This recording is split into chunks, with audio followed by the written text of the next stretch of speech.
Hey,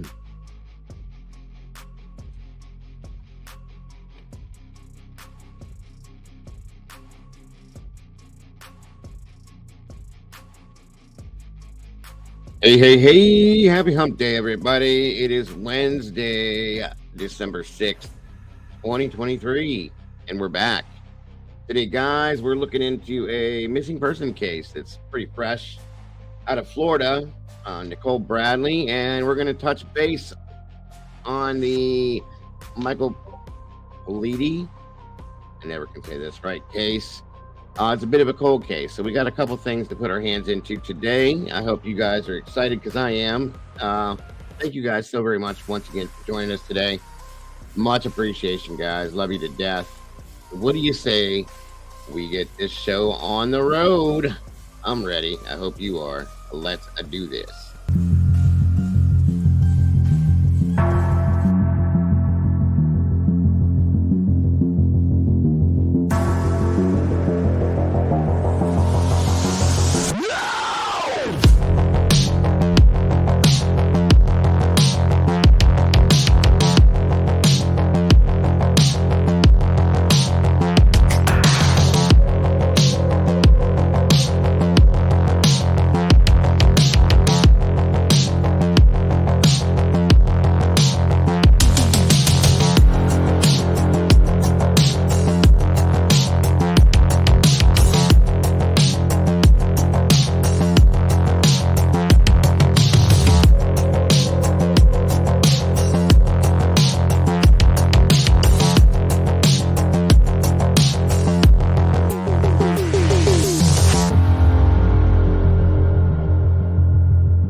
Hello, hello, hello. How are we today? Welcome back, guys. It is Wednesday. Like I said, happy hump day to everybody. It's great to have you guys back. Um, Missed you guys yesterday. So, I guess we're going to solve that problem here relatively soon because it looks like I'm going to be going back to my regularly scheduled programming 5 days or more. So, I think we got stuff together and we're doing good here. So, it's time to get back to what we were doing. So, you guys, for those of you that are interested or care, will be seeing me like you used to all the time. You get to look at this ugly mug every day instead of every other day. So hopefully that's a good thing. Thank you, Deception. Um, and like I said, today, guys, we're looking into a missing person in Florida. Um, Down there, Mikey introduced this to me. She's been missing for about a month now, or so. I'm sorry. And so we're going to be covering that as well as the Michael Politte case. I never say it right. The Doodle brought us. So we're going to be looking into both of those, and of course, keeping updates going with Idaho and Delphi as well. We got plenty to keep us busy for a while. So I hope you guys are ready. I hope you got the energy level because that's what we need to have, and I need everybody in here to keep it going. So let's do this. But again, welcome back to everybody that's here. Speaking of, let's see who we do have here today. It looks like, oh, wait a minute, right off the bat. Good golly. Oh, Lord, Miss Molly's in the house. Good to see you, Molly. Good morning. Looks like Miss Katie Sweet Surrender's in the house. Welcome to you. Good to see you. Welcome back, Katie. B Slim's always a pleasure to see you, dear. Thank you for joining us.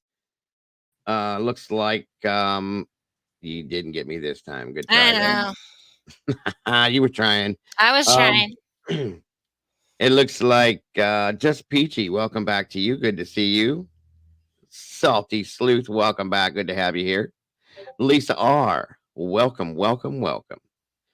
Good to have you here. Good to see you. Vicky Sipple, welcome back to you. Ashley Nicolette, I hope you got some sleep this morning, dear. Good to have you here. Angela Luster, welcome back to you. On the mic is in the house. Mikey, my brother, what's going on? Good to see you. Good to have you here.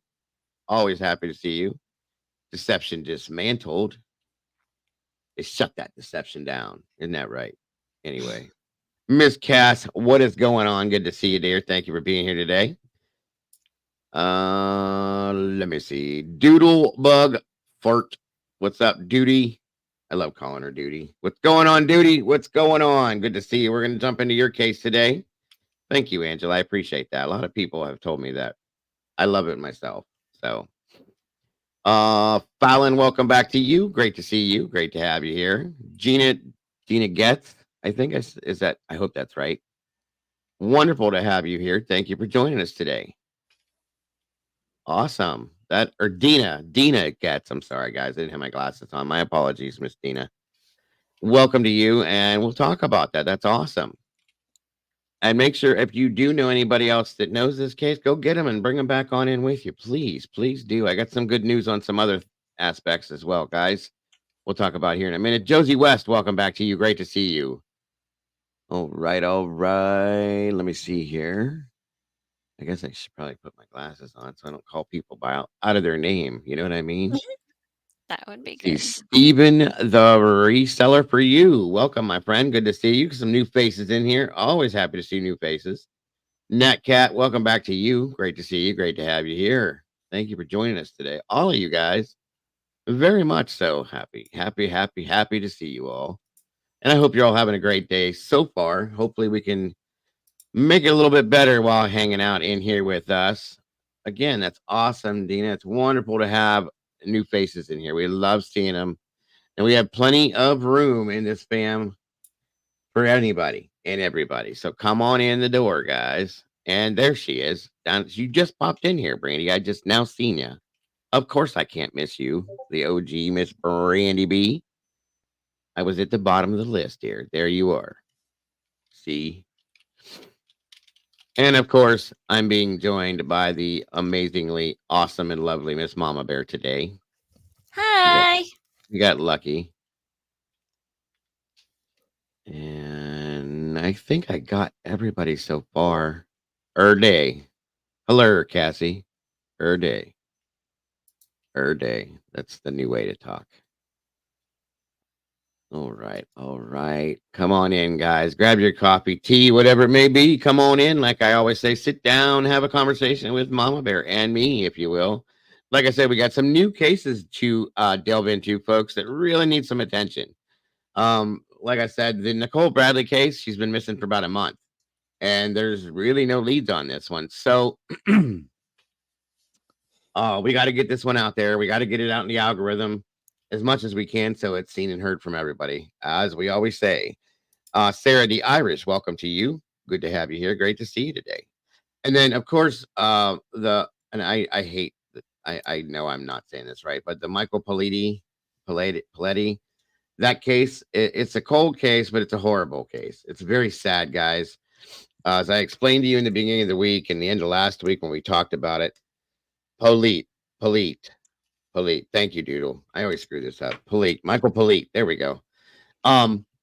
This is the case, guys, that Doodle had introduced us to. That the gentleman spent 20 years in prison for the death of his mother, which is horrifying enough that he lost his mother, and then he was accused of it, blamed for it, and convicted of it. Luckily, he got out But there's still no answer to who took the life of his mother. I mean, we have some ideas, and that's what we're going to talk about.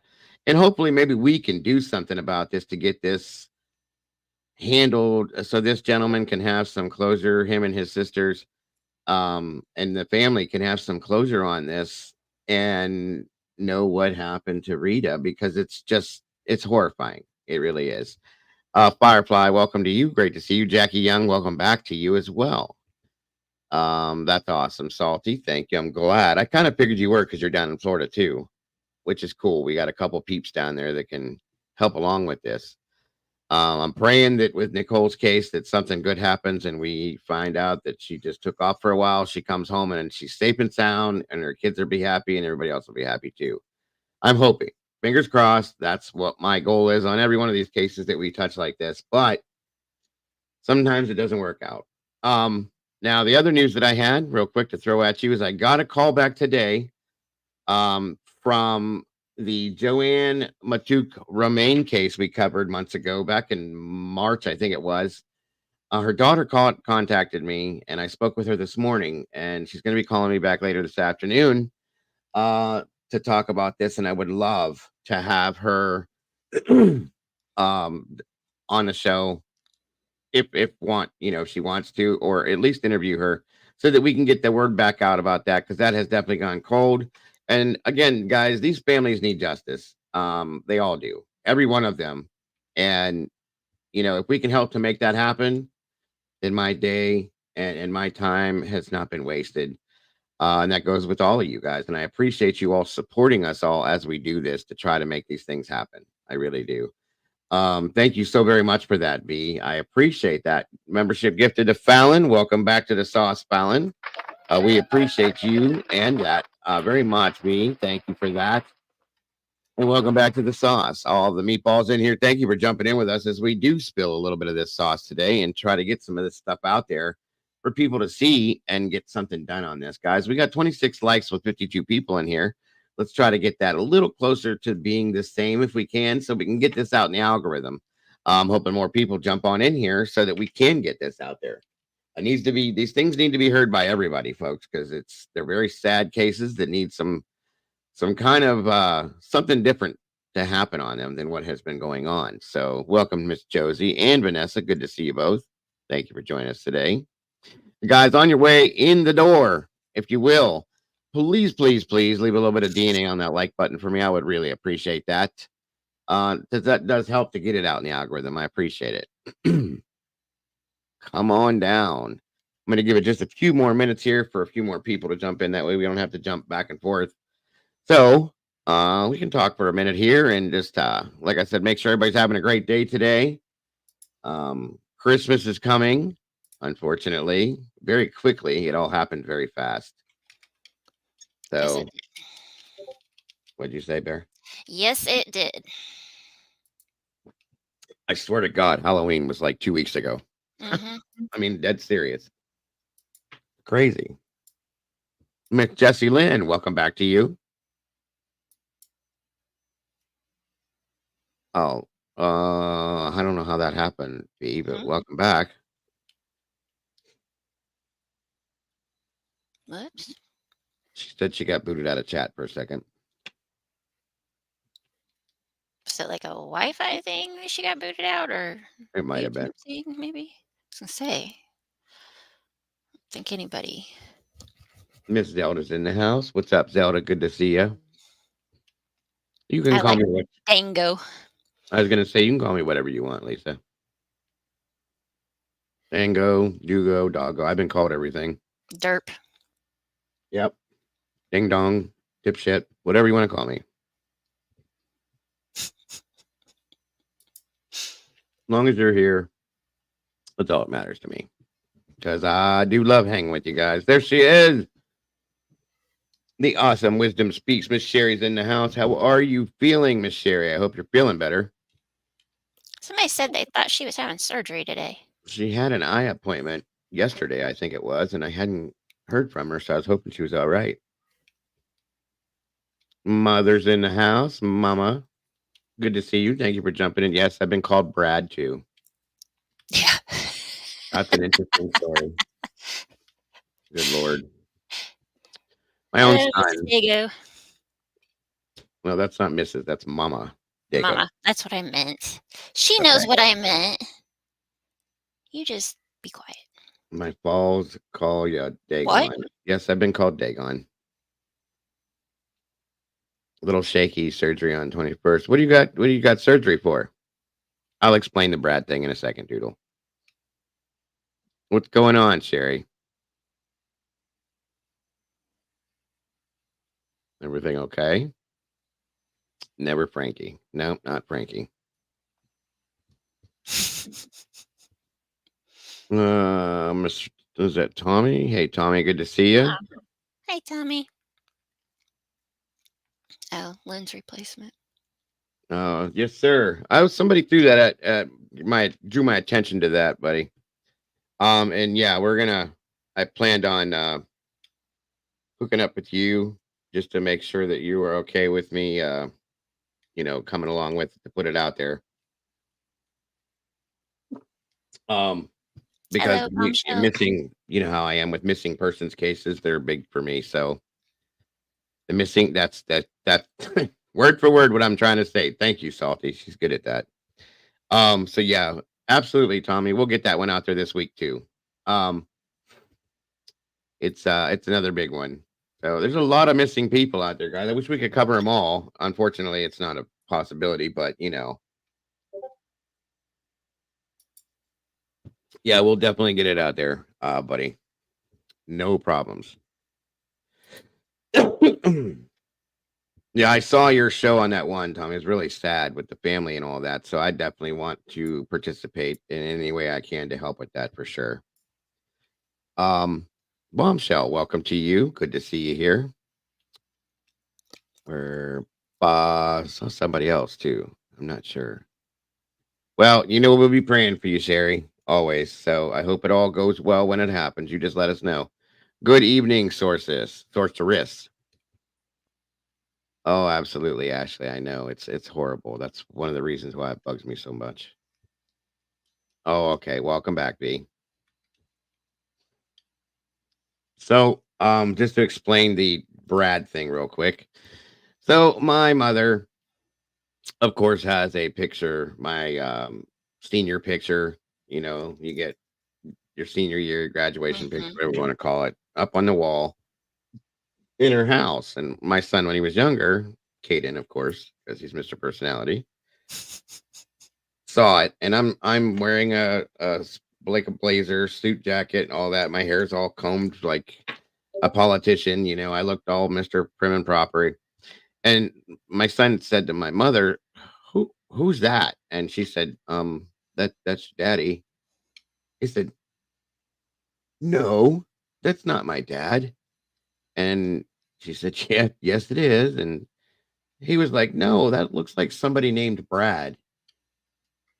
What? Like, where the hell did you get the name Brad from? So he looked at the picture, and I guess I looked like some form of a preppy or something. So he just put that together and said his name should be Brad when he was little. You know what I mean? So ever since then, it was just that's Brad. So it is what it is. And ever since then, we've gone with it. So I guess that's one of my aliases I never use, but you can call me Brad if you want. Good old Caden. Gotta love him. Oh, yeah. Miss Annie Ruler, howdy from a bus stop. Well, welcome to you. Definitely not Brad Pitt, Jackie, because we know that ain't anywhere near what I look like. So I want to do Springfield 3. They were a mother, her daughter, her daughter's friend. They have been missing since. Absolutely, Vicky. We can cover it. I told you guys to start throwing them at me. I'm down for, especially missing persons. Missing persons and missing children, I have a high passion for because I just do. I want them to come home. And when there's stalls in these bigger cases that we're covering, we need to do this. They need our attention, that way we can help to get them home.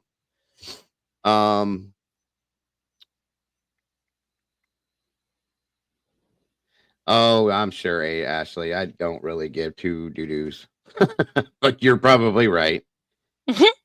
You're probably right. The photographer also snapped the pic that day with a number plate card. Oh, yeah, they did that too. Make me look like a, Oh, jeez. yeah. It was my cousin, actually, with photographer. It's pretty funny. I got a couple pictures. I got them around here somewhere. I'll have to show you guys one day. I got that one, the Brad picture. I got one with the guitar. I got a bunch of other pictures. I have the whole set somewhere. I just don't know where. But I'll show you guys what I looked like when I was young and skinny and dark. Well, this wasn't fake. I'll just put it that way. It was real. We try. That's right, V. We try. Best we can. And that's all we can do is try. And I appreciate you guys all doing it. Old Studley, right? Studley. Yeah, I wish. You right. Oh, you have them, Mom? I thought I had them. I'm not sure. Hey, Cammy, good to see you. What's going on? Uh-oh. Be easy there. Don't be getting Uh-oh. yourself mixed up, Deception. Right? It ain't worth it. I promise you it's not. Either way. Come on in, guys. We got 65 peeps in here. 42 likes. You know what I'm going to say. Let's make it match. And share this out, if you will. On your way in the door, hit that like button. Leave some DNA for me and share it out to anybody you think would be interested in what we're talking about today. Please, if you will, I would greatly appreciate it. Detective Jerk. I've heard him called so many things. It's not even funny. Besides his name. And so, isn't it awesome that we get the mama bear in the house today? I think so. When I was young and skinny, my ex called me fat. So, no pics. Okay. I get it. Sounds like my ex creature.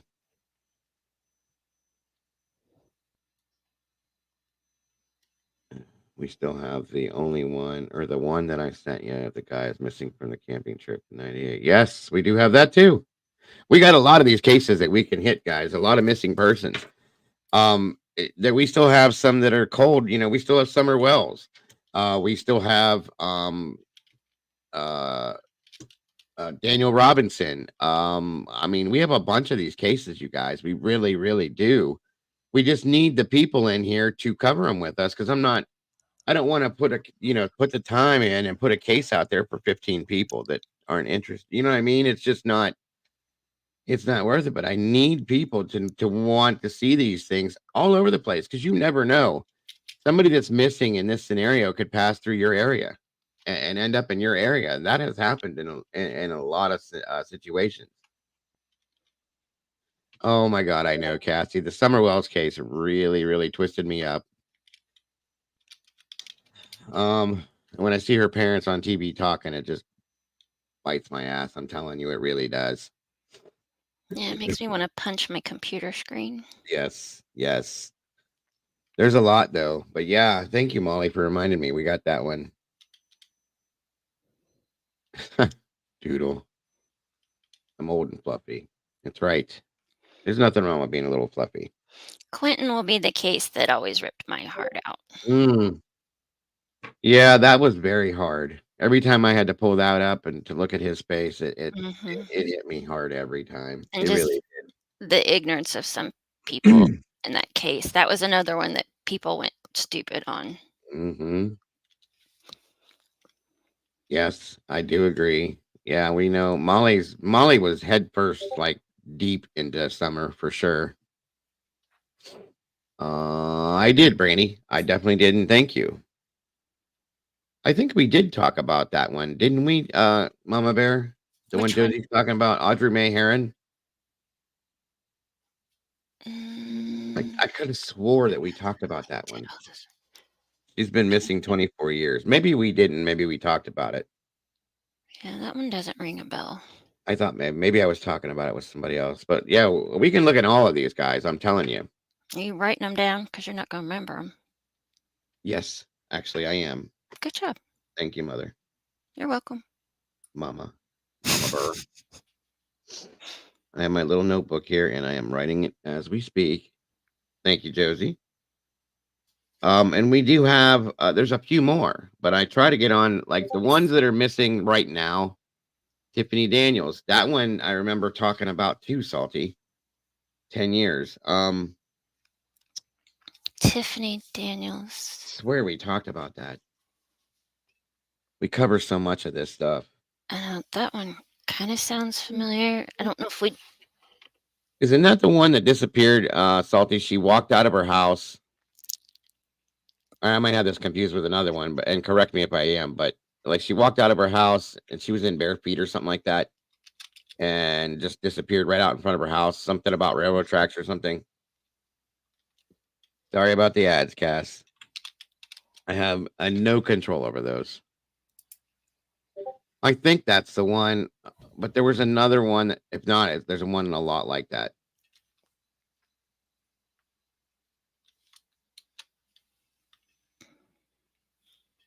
Oh, that's okay. Thank you, Cassie.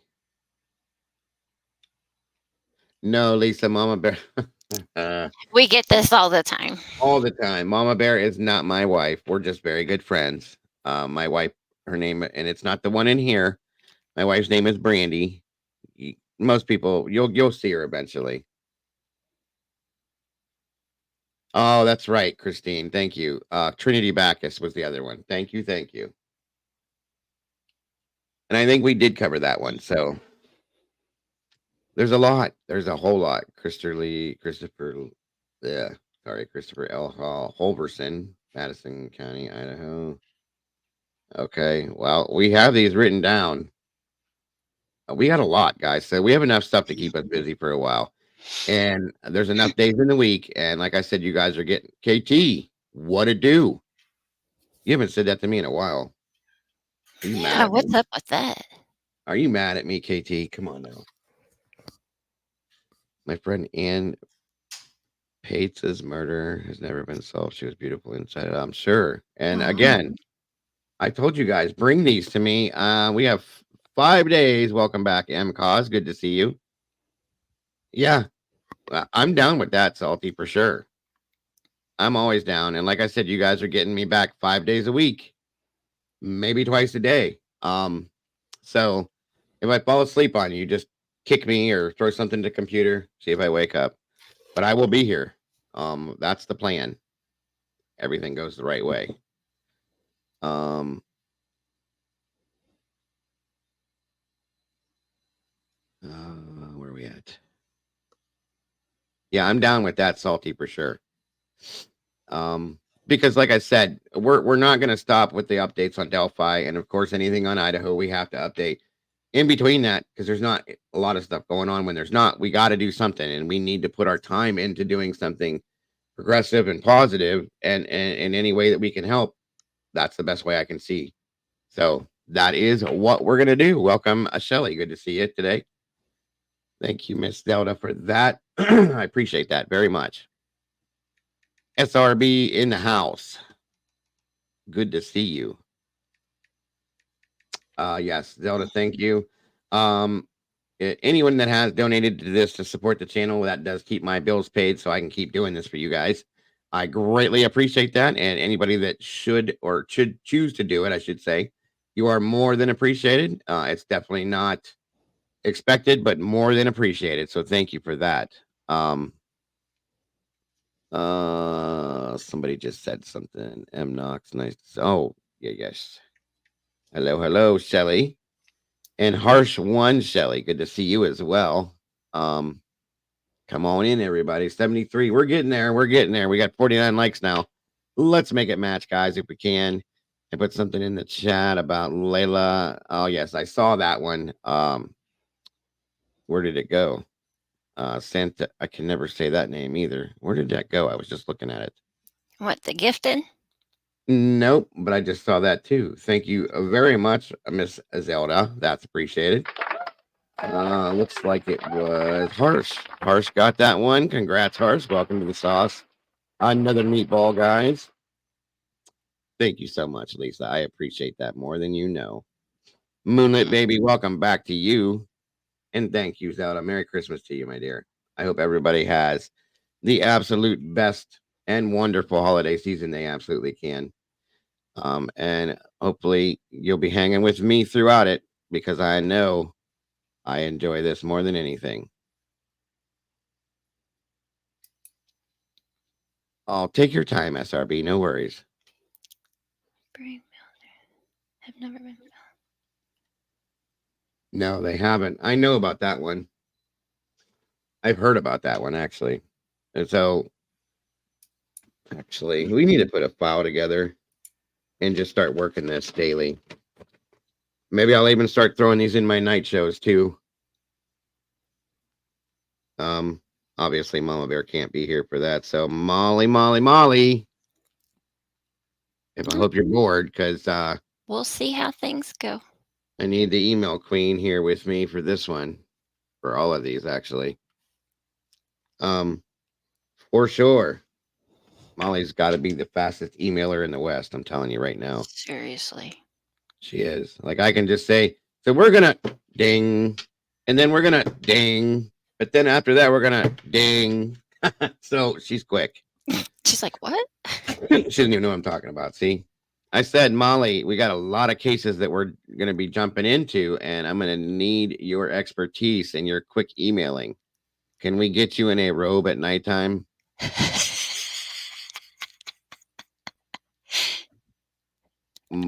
Mikey, you don't want that. I don't even have a robe. You can give me my pajamas, but not a robe. And my pajamas are pretty much what I wear on the daily. By the way, I have on my King Meatball shirt, guys. Thanks again, Doodle, and anybody else involved.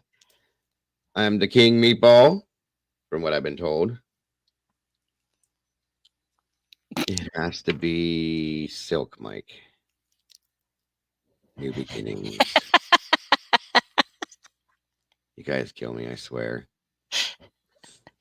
Yes, definitely. Quentin Simon was a heartbreaker. It still is. I just can't get past a mother purposely doing that to their own child.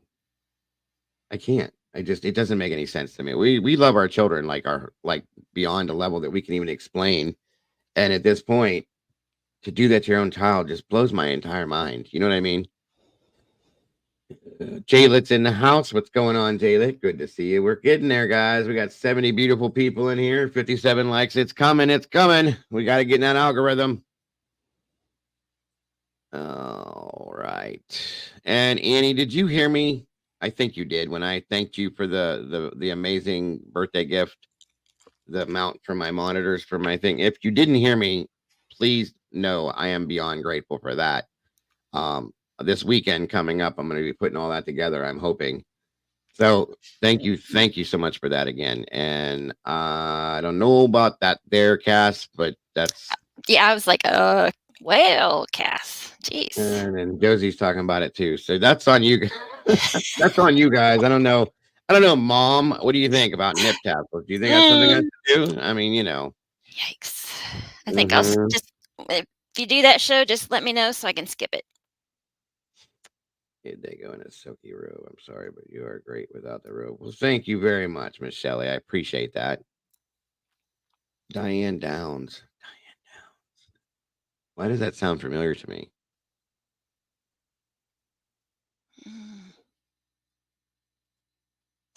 The name sounds familiar, Vicky, but I can't place it right now.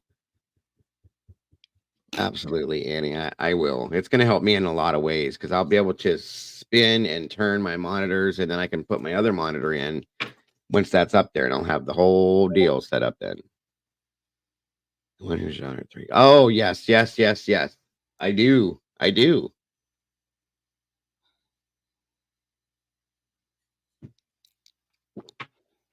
There was that recent one where that guy unalived, 6 of his kids?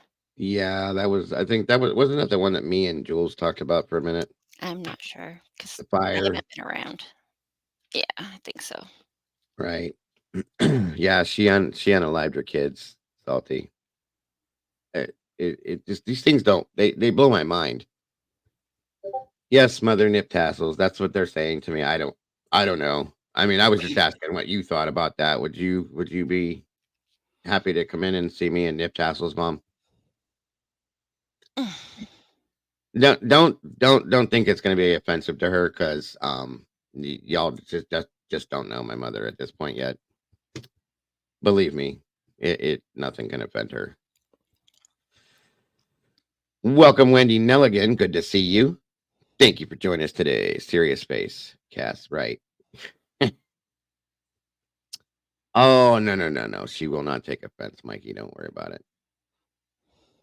Listen, guys, I got everything about me, quite honestly. Um, it was definitely inherited.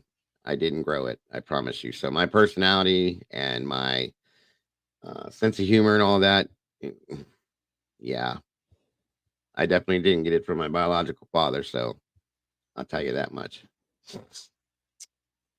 No, Diane killed one, paralyzed one, partially paralyzed. Oh my god. I'm gonna have to look into that one, Vicky, because I remember the name. I just don't remember. I got you, Salty. I don't blame you either.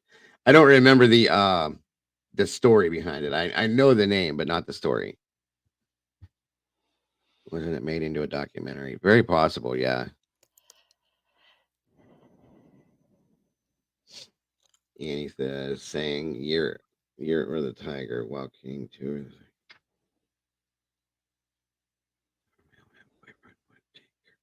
Oh my god. Are you kidding me? See, these people are sick. These people are sick. What is Mhm. wrong with these people? Farrah Fawcett. It's okay. We're allowed to make mistakes. No big deal. Yes, yes, yes. 77 people now. And I'm going to probably get kick this off and hope that we get more people in here to be able to get this out in the algorithm because these things need to be out there for the whole world to see.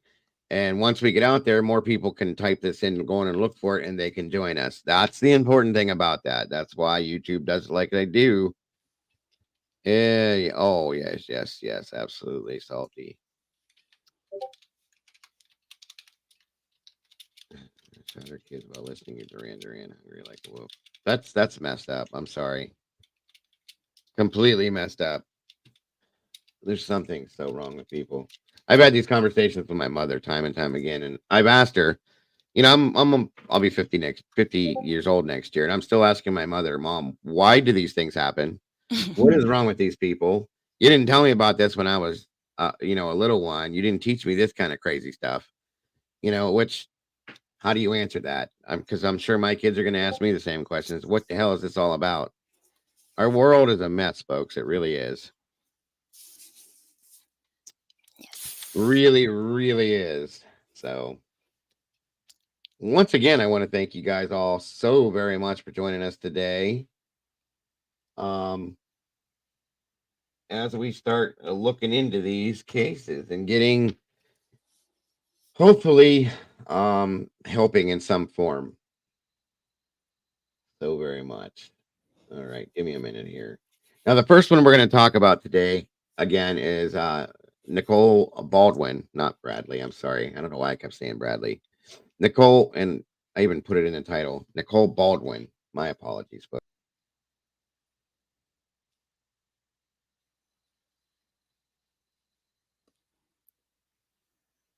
Where'd he go? Alrighty then.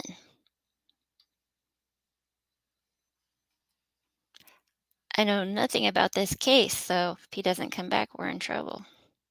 Or we'll just have a party. Oh, bummer. There he is. hello, governor. Anyway, so I fixed it. He came back, guys. Sorry.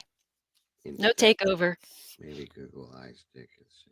What the hell, mother? Okay, like I told you guys, she's a little off. um. Anyway, Nicole Baldwin. This is out of Florida. Okay. Um, Lake County. Like I said, Mikey kind of turned me on to this one, and shut up, Mike.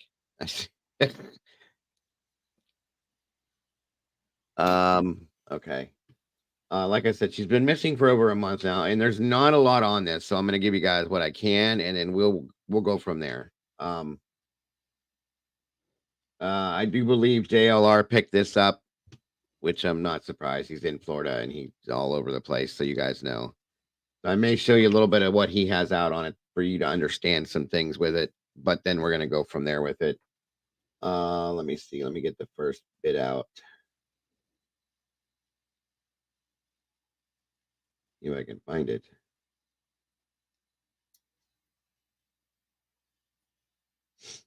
Oh, I guess there was another mass shooting down in Texas now. I'm so tired of seeing these things. Horrific.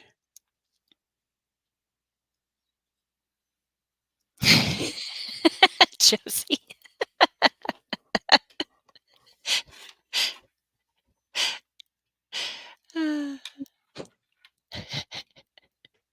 You're a trip, Jess. All right, I'm gonna get that keyboard back out one of these days, just for her.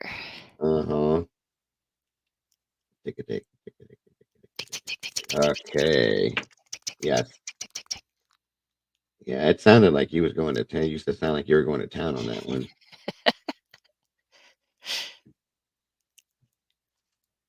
All right, guys, let's get this kicked off. Blah, what is going on? Good to see you. Thanks for joining us today. 76 people in here. Let's hit that like button on the way in the door, if you will, and share this out, guys. Make sure anybody you know that you think would be interested, have them join us in here because we got plenty of room. Okay. And I gotta disappear here in like 5 minutes, but then I'll be back. I know. No problem. Okay. No problem. Let me shut this stuff down in the background. It makes all this noise. All right. That's good there. Boom. All right, here we go. All right. Let me know if you guys have any kind of audio issues, please, as we watch this. And we're off. So your mom has been missing for nearly a month. Nearly a month now, yes. It doesn't even. Now, Mount Dora police working to bring a missing mom of 3 home to her kids. Yeah, they say Nicole Baldwin has not been seen in almost a month now, and she left behind things like her phone, her purse, and her shoes. Today, law enforcement were out at her home on. Mind you, this newsreel was dropped 7 days ago, so it was 7 days, or it was a month 7 days ago. So it's a little bit longer than that at this point, guys. Sorry. Didn't mean to interrupt. Strathmore Circle in Lake County as part of the investigation into her disappearance. News 6's Treasure Roberts was there today. And Treasure, you spoke with some of Nicole's family members. Yeah, Ginger, Matt, and like you all mentioned, this is Nicole Baldwin, and she hasn't been seen in weeks. Lake County deputies and Mount Dora police were at her home today. The family says they searched the house and collected belongings that could bring them closer to figuring out where she is. So your mom has been missing for nearly a month. Nearly a month now, yes. It doesn't even feel like it. It's really crazy. 20-year-old Alicia Baldwin just wants to find her mom. How can I just process the fact that you just up and disappeared on me? You know, I'm 20. I still need my mom. 41-year-old Nicole Baldwin was last seen on Thursday, November 2nd, in this home. Nicole disappeared the next day but left behind her phone, keys, and wallet. She sent Alicia this text on November 1st, wishing her a happy birthday. And that's what I miss, is the never ending, like, love. You know what I mean? Like, no matter what time of the day, you know, I could look at my phone and nobody texts me all day, and mom would have texted me like, hey, look at your kitties. Law enforcement officers searched Nicole's Mount Dora home Tuesday, and even her husband's car in the driveway before having it towed. Mount Dora police tell News 6 it was related to the ongoing missing person investigation, but the department is limiting their comments on the case at this point. How is the family doing emotionally right now? I would say we're all just trying to stay together. This Facebook page was created in an effort to get the community involved in the search for Nicole Baldwin.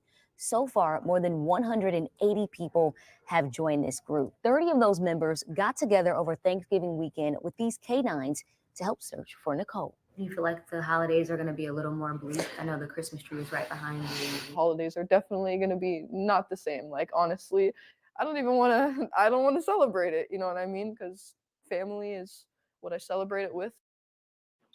Nicole's daughter says she had been taking depression and anxiety medication. She and the rest of the family are just hoping she's found safe. Ginger. Oh, we're all hoping for that. Treasure. All right. And there is that. And I got more coming. Hold on. 1 second here.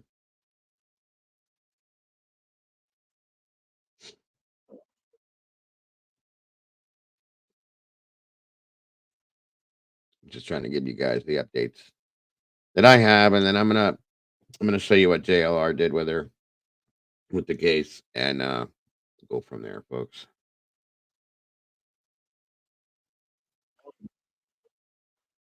Mother. Police say that 41-year-old Nicole Baldwin was last seen at her Mount Dora home a month ago now. Tonight, people searched in groups, canvassing the area near her house before holding a vigil tonight. News 6's Molly Reed is in Mount Dora with the latest on this search.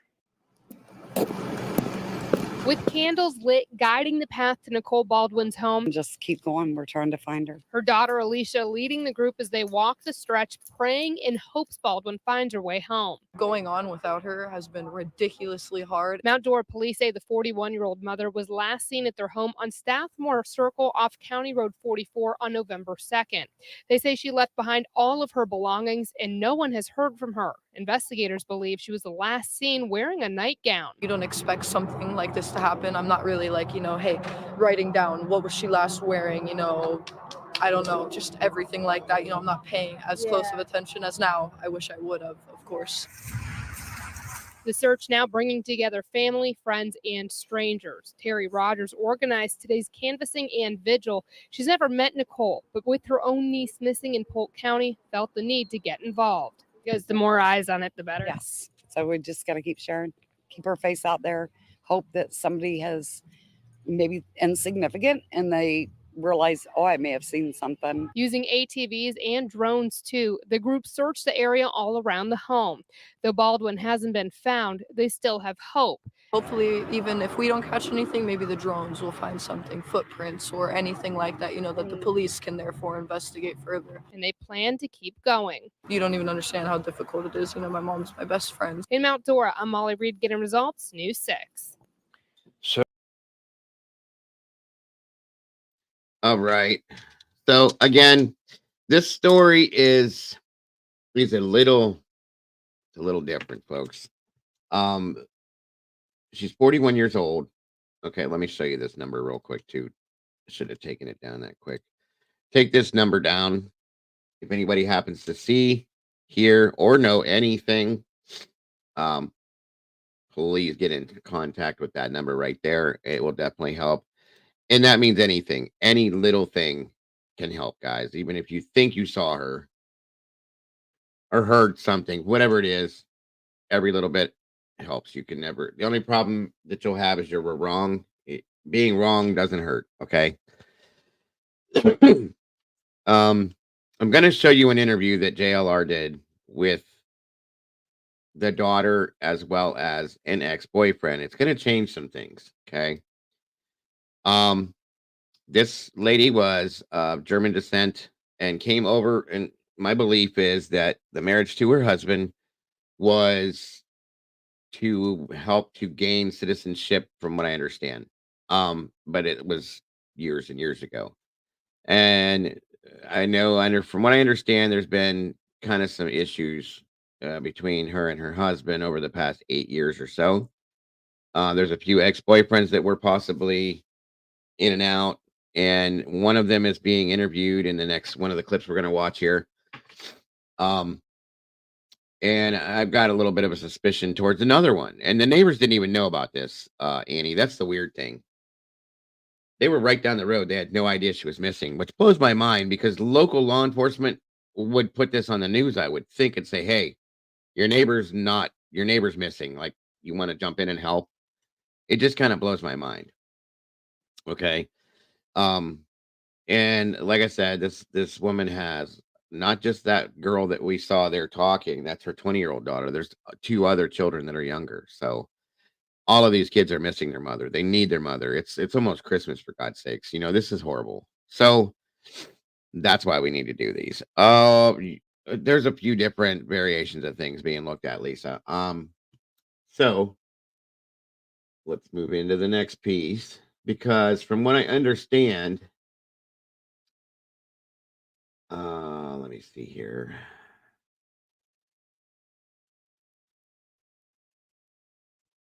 There has been, or most recently, actually, that I do believe that the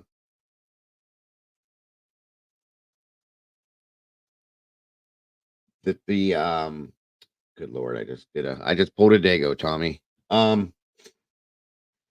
The I'm sorry.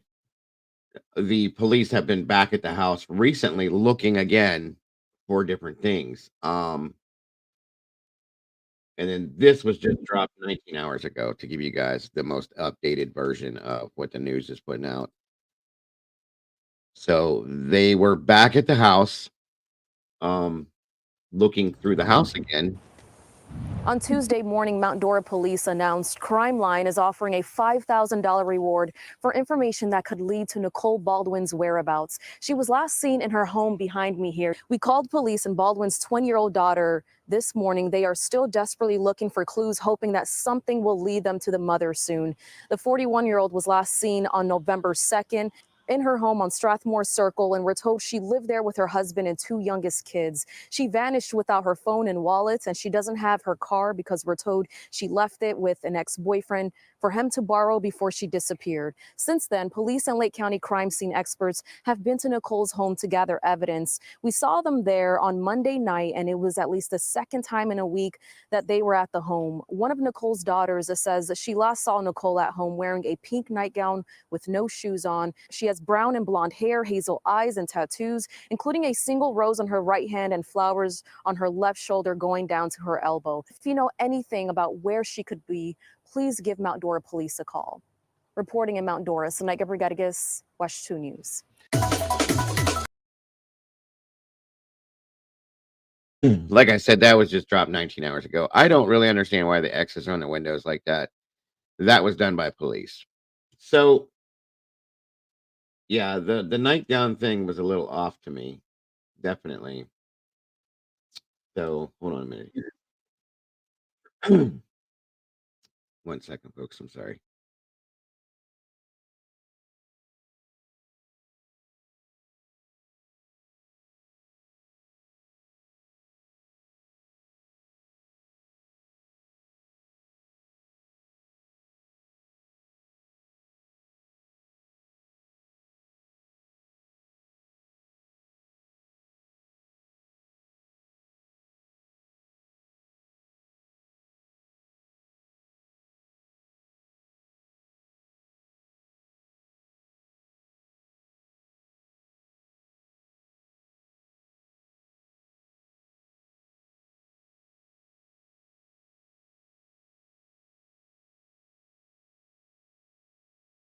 Okay, guys, I'm gonna give you hey Frankie, good to see you. I'm gonna give you guys a complete and total full description um as to what she had on and other things. Yes, she's only 41, so give me a minute here. Know someone that is missing and you want to spread awareness on their case, email me at saturdaysearch@gmail.com, or you can find me on any of the socials below, all at Saturday Search. This is Nicole Baldwin. She's been missing from Mount Dora, Florida since November 2nd, 2023. Nicole is 41 years old. She's 5'5", weighs 135 pounds. She has brown hair that's dyed blonde and hazel eyes. Nicole was last seen November 2nd, 2023 at her home in the Lancaster subdivision off of County Road 44 in Mount Dora, Florida. Nicole was last seen wearing a pink nightgown similar to the picture above, and she was barefoot and did not have any of her belongings with her. Nicole has numerous tattoos, which are pictured, and she also has a medical condition that requires medication that she doesn't have with her. If anyone has any information on Nicole's whereabouts or you see her, please call 911 or the Mount Dora Police Department at 352-735-7130. Do you know someone that is missing and you want to spread awareness? Yeah, that's something else we're going to talk about too in Stitches. Welcome, by the way. Good to see you. There's a few scenarios in this case that are a little bit off, a little bit weird. Okay. Like I said, she was kind of on the outs with her current husband for a while now and had boyfriends. They would come and go from the house. They were still living together in the house. I mean, everybody's personal situation is what it is. Deserve to go missing or anything like that. Okay. Excuse me. So, there is that. But the thing that kind of caught my attention is one that the I guess ex-boyfriend, he goes by the name Matthew oh my god, I just had it on the tip of my tongue and I lost his name. I'll get it back. But he had her car when she went missing because she lent it to him. And there were some comments about how he had treated her. So in my mind, he is a suspect as well as the husband, as well as any other ex-boyfriend she may have had. Okay. So that all needs to be looked at, in my opinion. And you guys know how that goes. Um, so again, this footage here is care of JLR Matthew Maxwell. Thank you, Mikey. I knew I just had it. We're gonna look at him. Okay. What I'm gonna show you first is what JLR had done an interview with another ex-boyfriend of hers that goes by the name Jimmy. And then we're gonna look at the interview with her daughter, one-on-one interview with her daughter, and take that into account. And then we're gonna look at a couple other little things too that go along with it. So again, like I said, this footage again, thank you, JLR, for this. Of course, he's right down there with this, so I had a feeling he'd be on top of this. But here we go. And this was at the vigil that they had from 2 days ago. Of course, he was there, and that's where he talked to the it's okay, Mikey. He talked to the other ex-boyfriend. Towards the end of this, you're going to see a little bit of a difference, and you'll catch on. I hope not. I got a call. 'Cause I have a list. Because everybody signed in. Yeah. We're just doing it in the middle. On the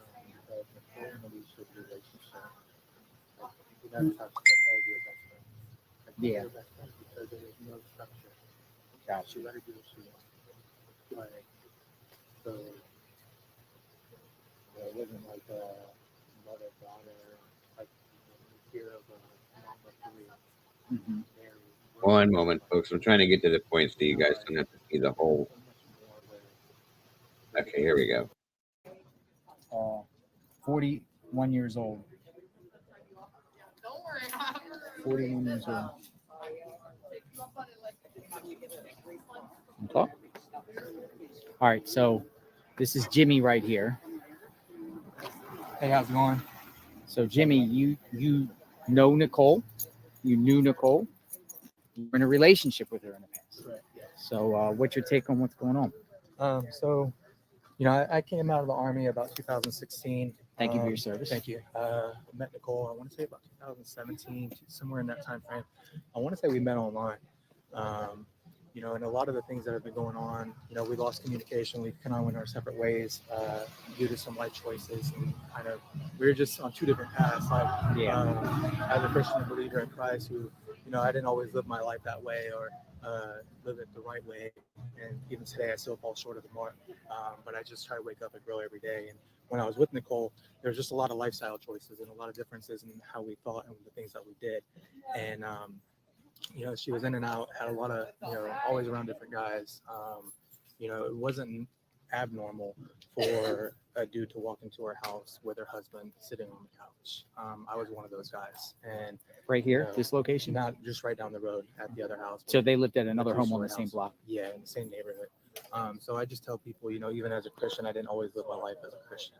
So as dysfunctional as things were inside the home, looking back, I didn't really realize or see the dysfunction. But when you look back 8 years later with a clear mind and see what's really been going on, you really question, why was I in that position to begin with? But I know from experience and being around the family, I agree, Salty. Was a very angry individual. That would be Brett. Brett, correct. So, like I said, it's been about 7-8 years since I have been around in the life of Nicole and stuff. Like I said, I know Selena back when she was about 4 or 5. met her, my little one hung out with her. Salita would be one of her daughters. The youngest Welcome, daughter, Carrie. you know, she's probably 13, 14 today, maybe. But yeah, like I said, I do believe that, you know, the husband does know something. I try to be careful with the things that I say out of respect for his daughter and the kids. But I do have my beliefs and my suspicions of what, you know, really been going on over the last, you know, several years. And like I try to tell people, you know, the boyfriend, you know, I was a boyfriend 8-9 years ago. So it kind of gives you a little bit more of an idea. Was she married back then? Yes. So they were still married. Okay. So this has been going on for at least 8 to 10 years. So she's married. They're kind of like in a separation, married. Well, so Nicole's from Germany. Nicole, one of the biggest things that Nicole always shared with me is that she didn't want to get a divorce from Brett because she was always fearful of being sent back home to Germany and losing custody of her children. Gotcha. So because she met Brett in Germany and she came to the States with Brett as a military spouse. So she came here, and that's how they kind of built their life together. So that was one of the biggest things she always shared, is that she just didn't want to get a divorce, no matter how difficult it was, because she did fear losing her children and being sent back to Germany if they did get a divorce. Gotcha. She has no family here. Like, None. Family. Mom passed away several years ago. Dad's not doing well from what I hear. You know, but like I said, they're in Germany. So she had her only family were her children. So it's just, as far as Brett goes, I do know that his mom lived locally or in the area, who was a major support system in his life. Thank you so know, much, like I Miss said, Sherry. Be generous with that I say, out of respect for the family. So before you were in a relationship with her, like how long were they married where they were actually a couple? Like as far as like, I mean, I think you're going back 15, 16 years where Brett and Nicole were married. I think somewhere along the track it kind of fell off as far as the trust issues, but something came in to wedge them apart to make them choose the lifestyle that they were living. I know Brett's not. Thank you again, Miss perfect. Sherry. We're not perfect, Lord, but I do believe that appreciate that so Brett very was much. dating as well behind closed doors, seeing women. So it's nothing that we can't just sit here and point fingers at Nicole, making it seem like, oh, Nicole was the one, you know, is constantly seeing guys. Because I would say, you know, eventually as a guy, if you're married to a woman or you have children, but like I said, all 3 children are from Brett. Welcome, Val. But when you go through this and you see the children go through something like this, you really don't want to, you know, it's kind of hard to put it into words. But yeah. You're providing tremendous insight. So kind of like Lord, during Sherry, the course of the thank you marriage, they again just very much. decided, hey, we're going to stay married because she didn't want to go back to Germany. Right.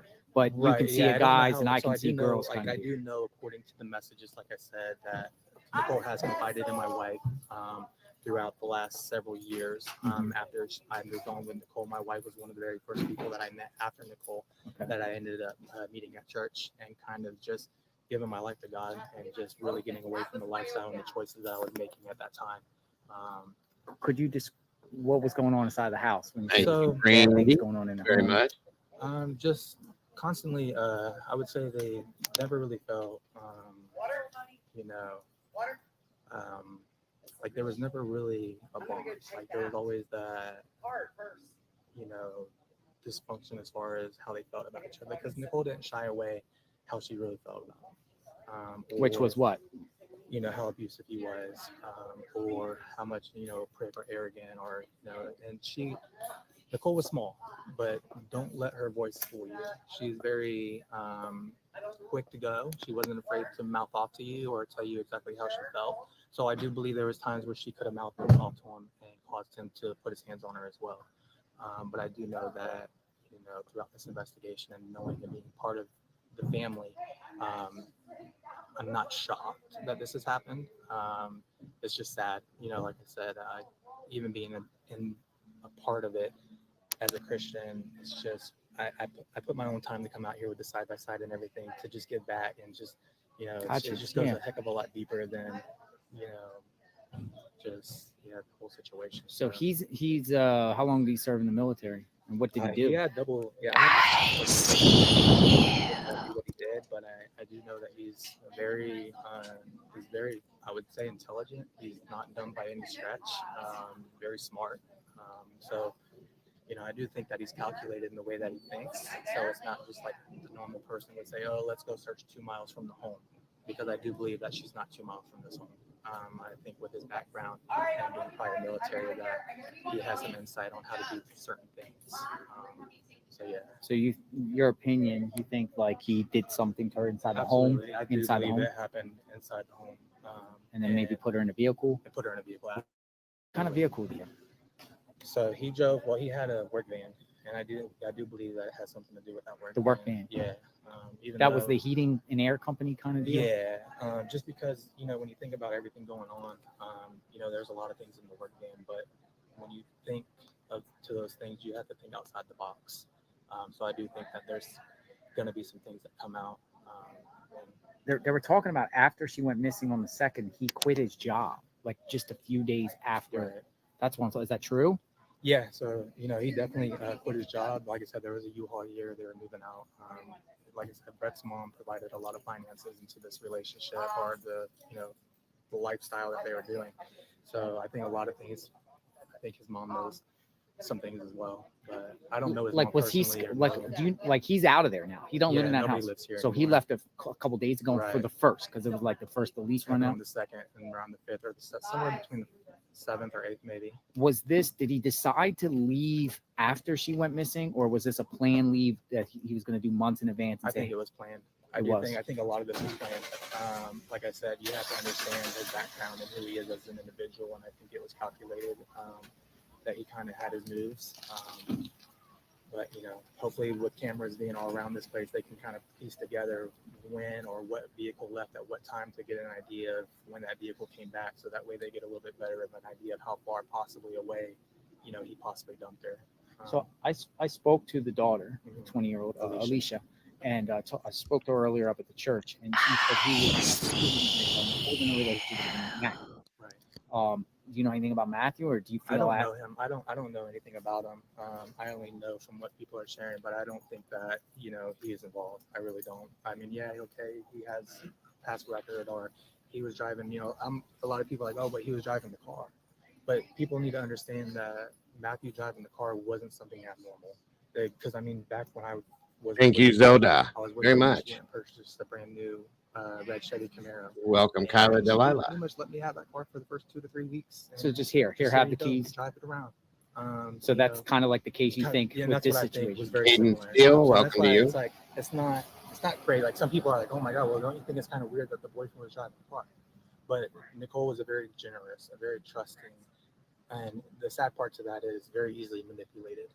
Her personality, very easily. She speak English? Yes. Well? She could speak German too. German. Yeah. Okay. But like I said, she fluent German, but spoke English.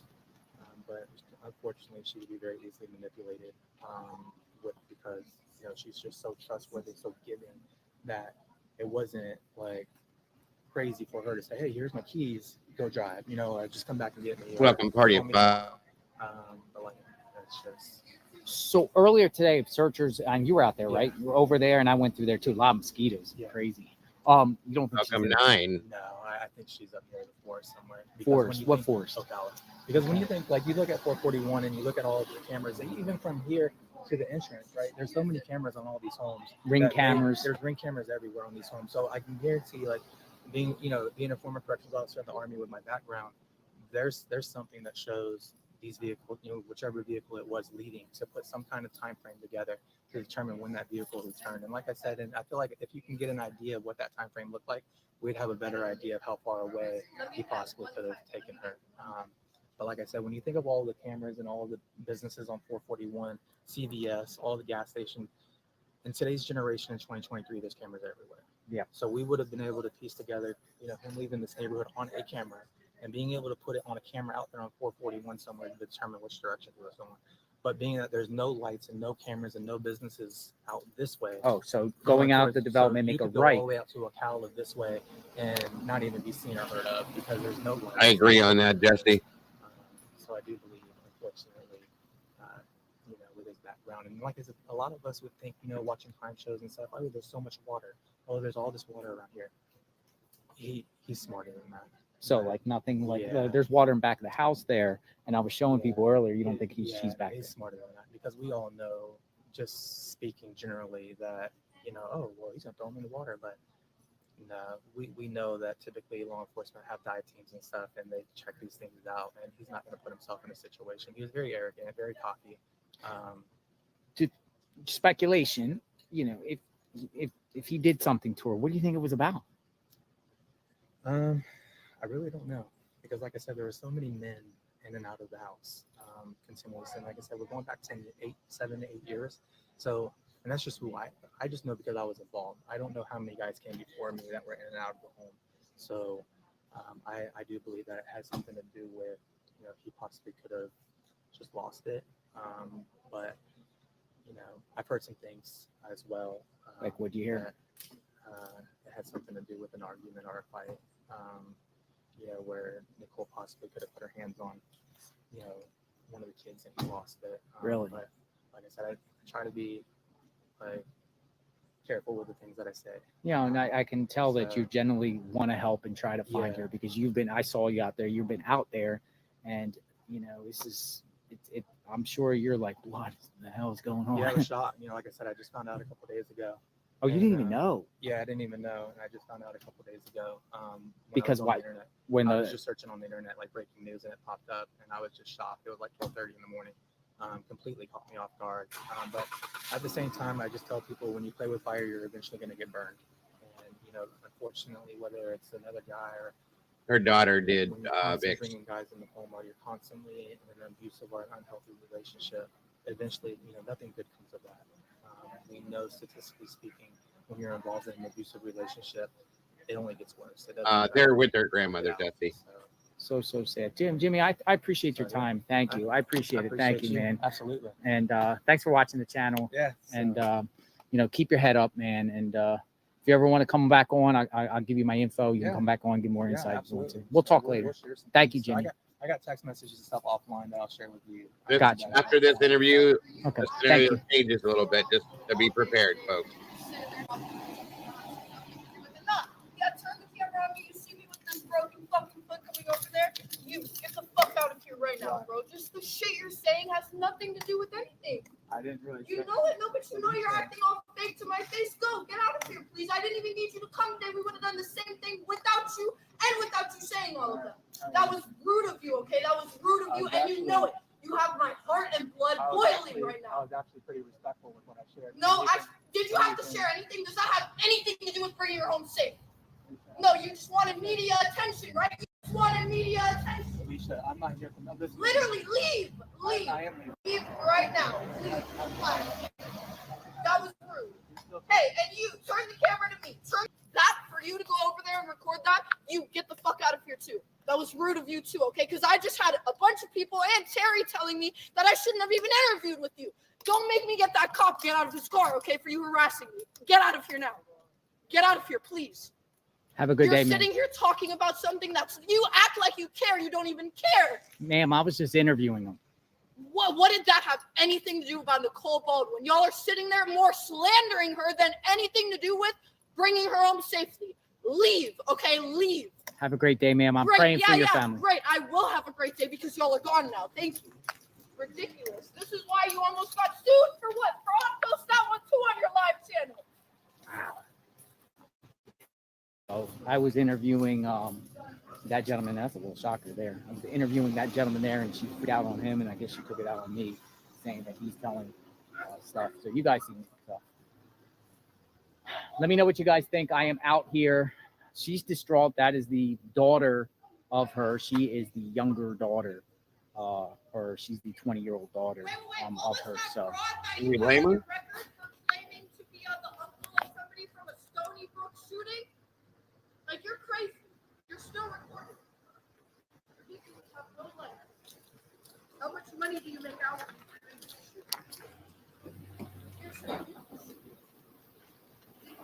I think that interview was for pure respect. Yeah, it's kind of crazy. Look, and here's this going past. So there's searchers out here. There's people out here. I'm signing off. JLR Investigates. Subscribe to the channel, like, hitting the notification button. Let me know what you think. We will talk soon. Everyone be safe. I agree, Praying Mike. for Nicole and praying for her to come back. Yeah, she flipped out on that guy. She's flipped out on me too. I agree. So that was the interview with the ex-boyfriend. His name was Jimmy, and it was from years and years ago. He hadn't really, from based on what I can tell, had any kind of interactions with her in a long time. He was married. You saw the ring on his finger. Excuse me very much. Sorry, folks. Now, before that happened, JLR interviewed her. Okay, before that interview happened with Jimmy. And it went okay. One second here. If I can find this. It was nothing like that, but then people started telling her you shouldn't talk to him, blah blah blah, I guess. So yeah, I don't know. And I can go back to that if you guys want to see the interview with the daughter. I think you should, because there's some things in that she talks about. One thing that she talked about that kind of caught my attention is the Matthew Maxwell, the guy that had her car. Okay. Excuse me. 1 second, guys.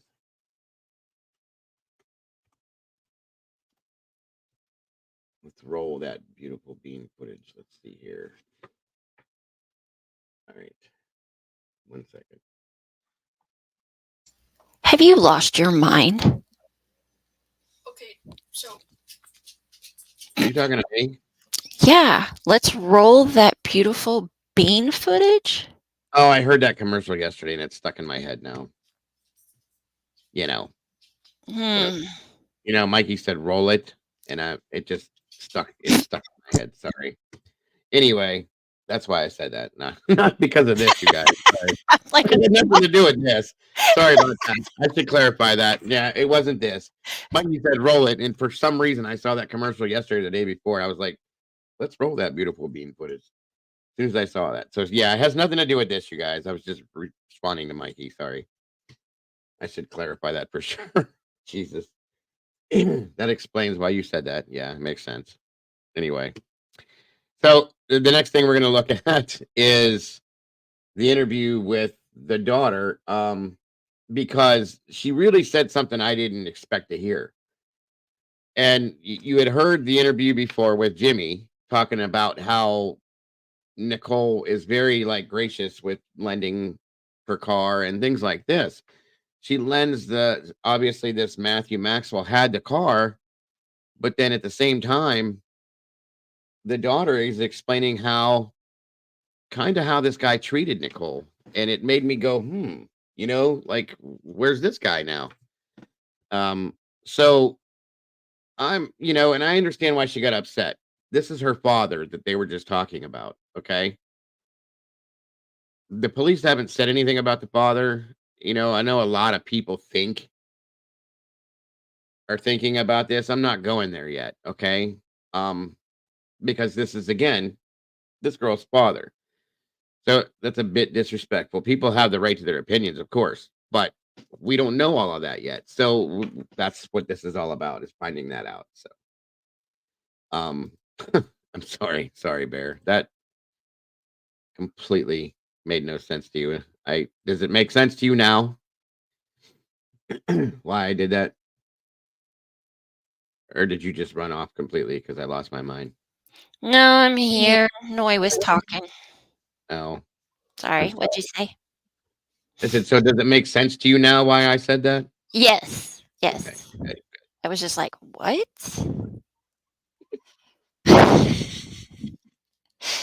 There's another one for the year-end reel of. Yeah. Molly, I gotta talk to you about a video I need you to make. Yeah, and you'll love it, Molly. Yeah, exactly, V. I agree with that 100%. With Alicia, which is Nicole's daughter, right? yes, sir. Nicole Baldwin's daughter. I'm 20 years old. Alicia, tell us about Nicole and what's going on.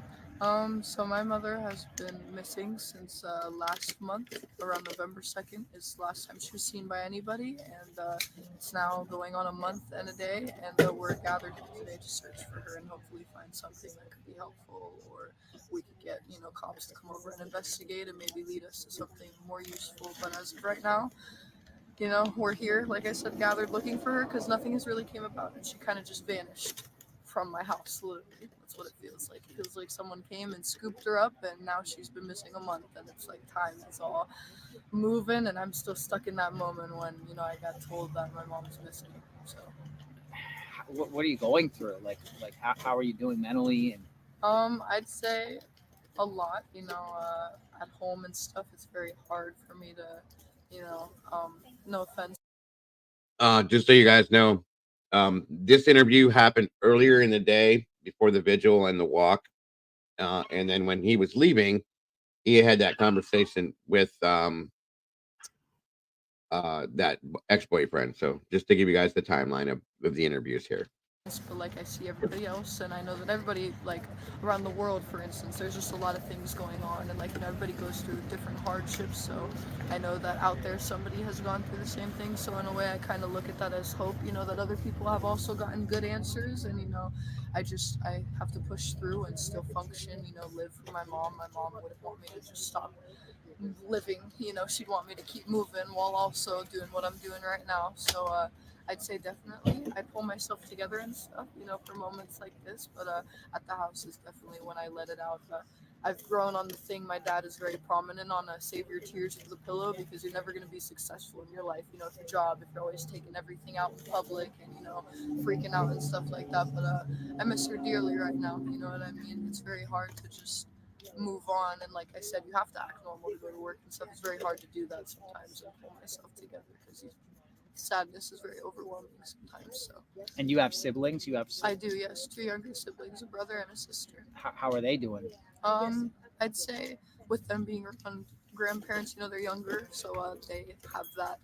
They don't have to go to work yet, and they don't have any bills to pay. They're not as grown, so they get more family time. And I'd say it's been very nice that my grandmother and stuff being very supportive, taking them out to eat and stuff like that. So just trying to do anything to occupy the mind. Obviously, you don't want to consume a little child's mind with something so negative. And if they do know anything, we're telling them, cops and stuff are looking. Obviously, they're getting filled in a little bit, because it's all of our moms, so they have to get told something as well. But it's more positive, like for instance, I believe my sister knows about the search that's going on right now, so we're all very involved like that, even though my father and stuff may not be on the media. Everybody is very sad about this, in the way of my mother was the, kind of the glue that held the family together, and it kind of makes sense, now that she's gone. I mean, look at what happened, houses, everybody's moved out of it. It's like, without her, kind of things fell apart almost. So. When you say your father, is that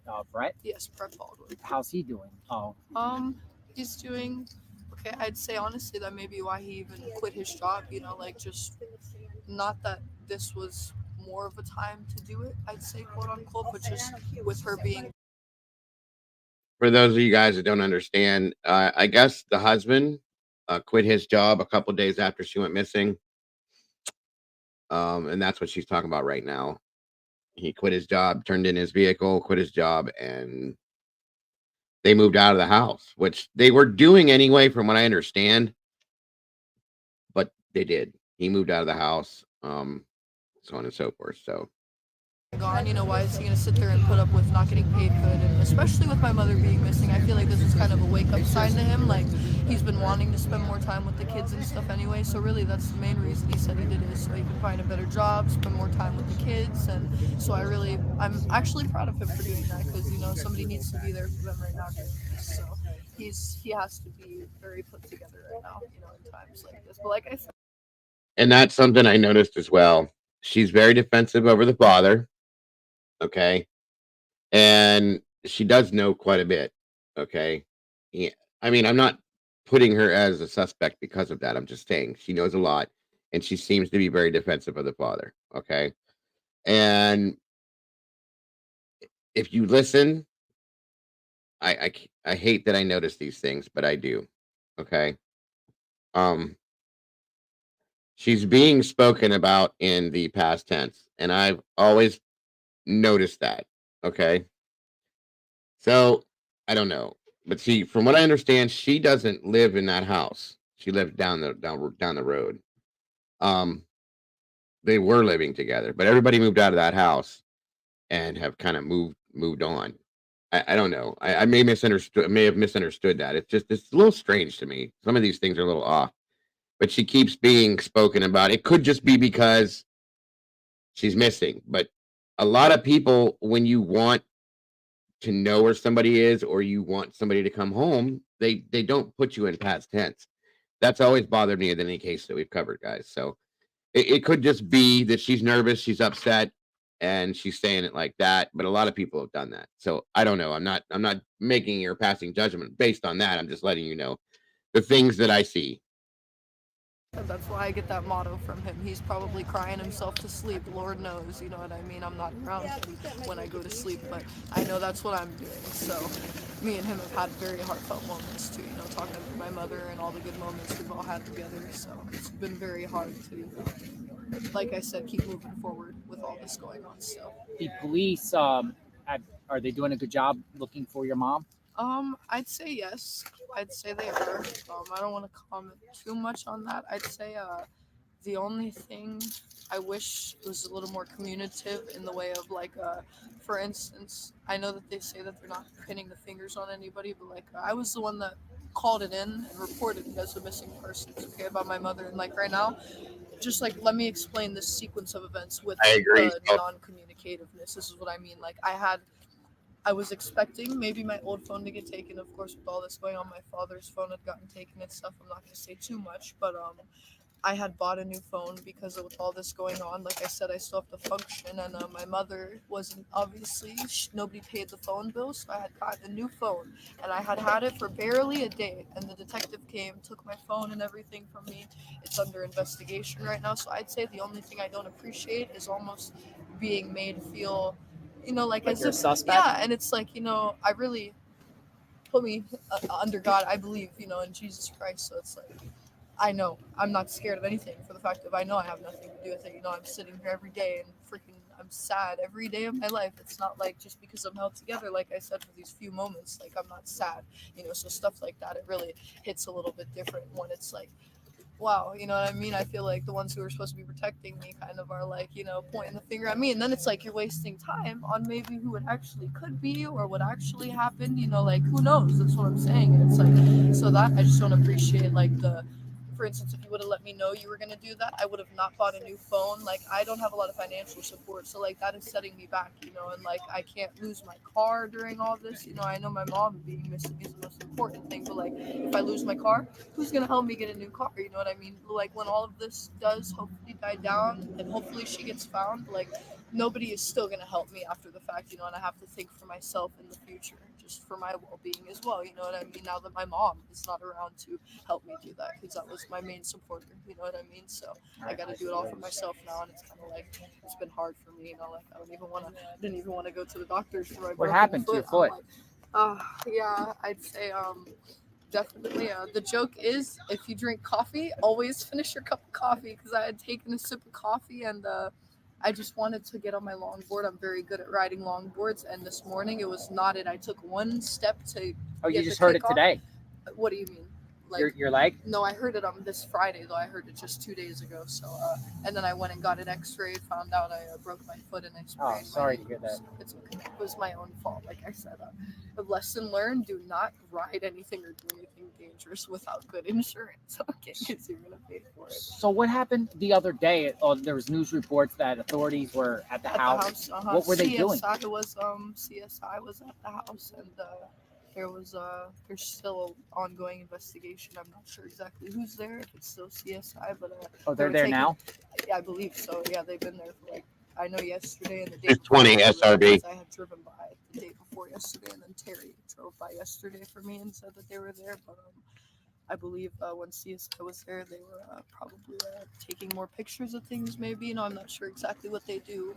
You know, I'm not a cop or anything, but they were doing a lot of stuff, and we couldn't even walk on the premises while they were doing this. They're not even letting any family members there. So it's it's getting serious now, and I'm sure that if we walk in, it's interfering with possible evidence or whatever they may be looking for in the house. I mean, with that being the last place she was seen, it makes sense. You know what I mean? Do they suspect foul play or something? I mean, at this point, I'm gonna guess that they're just ruling out everything. You know what I mean? Because at first it was kind of like, okay, well, she's a grown woman. That is what I think she's talking about, Mikey. This is the version of skateboarding. It was kind of a guess of maybe oh, has she done this before? Maybe she just went off on a little, tangent, wanting to leave, whatever. If she's done this before, maybe it was one of those type of things. But with her being gone now a month, I'd guess that they're starting to rule out everything. So maybe even foul play. You know what I mean? I'm not sure, but I'm guessing with my phone being taken and stuff. So they took your phone, your dad's they took phone? my phone, my dad's phone, and I'm just putting that out there for my dad too. I'm speaking for him because it's kind of decapitating the family in a way. You know what I mean? I completely understand and I support doing that because it's like you said, you have to rule out everybody,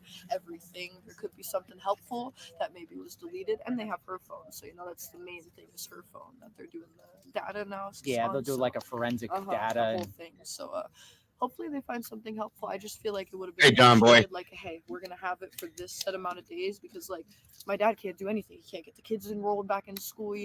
At my grandma's house, it's kind of like my grandma has to do everything for him right now. Me, I can even see how much money I have in my bank account. I get paid on Monday, and it's like. So I'm just saying, the communication could be a little more appreciated because, my mother's missing. That's we're the family of her, and with how much we miss her, it's there should be a little better communication. You don't think there's enough communication? No, definitely not enough communication like that. I'd say with you guys having so much power and being so high up there, you'd think, like I said, you'd get a heads up, hey. The search warrant and everything. That's what I'm saying. There was a search warrant, and that's when they took the phone and everything. So when was that? The other day they took the phone? Yeah, when they had taken my phone, it was this weekend. Oh, it's just the other day. I haven't had a phone all weekend, so let's see. I can't exactly remember when. Excuse me, with just all this going on. I can't. I'm not like living in a hey, today's Saturday. I'm just kind of moving on with the time. But do you think they maybe are thinking you guys are suspects? I'd say not even suspects, just like I said, all of us were there at the house. So, it's not like we're lying or holding anything back from the media or even them. So I'd say they're just ruling us out because honestly, they have nobody else to right now, pin it on other than maybe the boyfriend is obviously involved. Who is the boyfriend?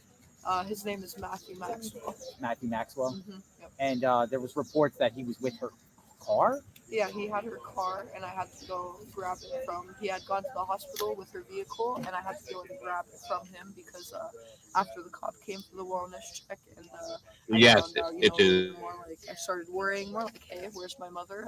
And then I'm thinking that's why I thought, where's her car? And then my dad ended up. He's thought the same thing. He's like, Alicia, that's a really good question. So I ended up figuring that out somehow. I don't even remember, but I went and grabbed the car because, you're not going to have my mom's car when she's not here and you're in the hot. I don't like him and he's already a little very, I'm not going to say not the greatest person because, nobody's perfect, but I'd say definitely the way he was treating my mother was not appropriate. No person. No, you guys don't have to be quiet. That's what we're doing. This what about, was guys. he doing? You guys have the right to your opinion. I'd say just provocative language, maybe stuff like that.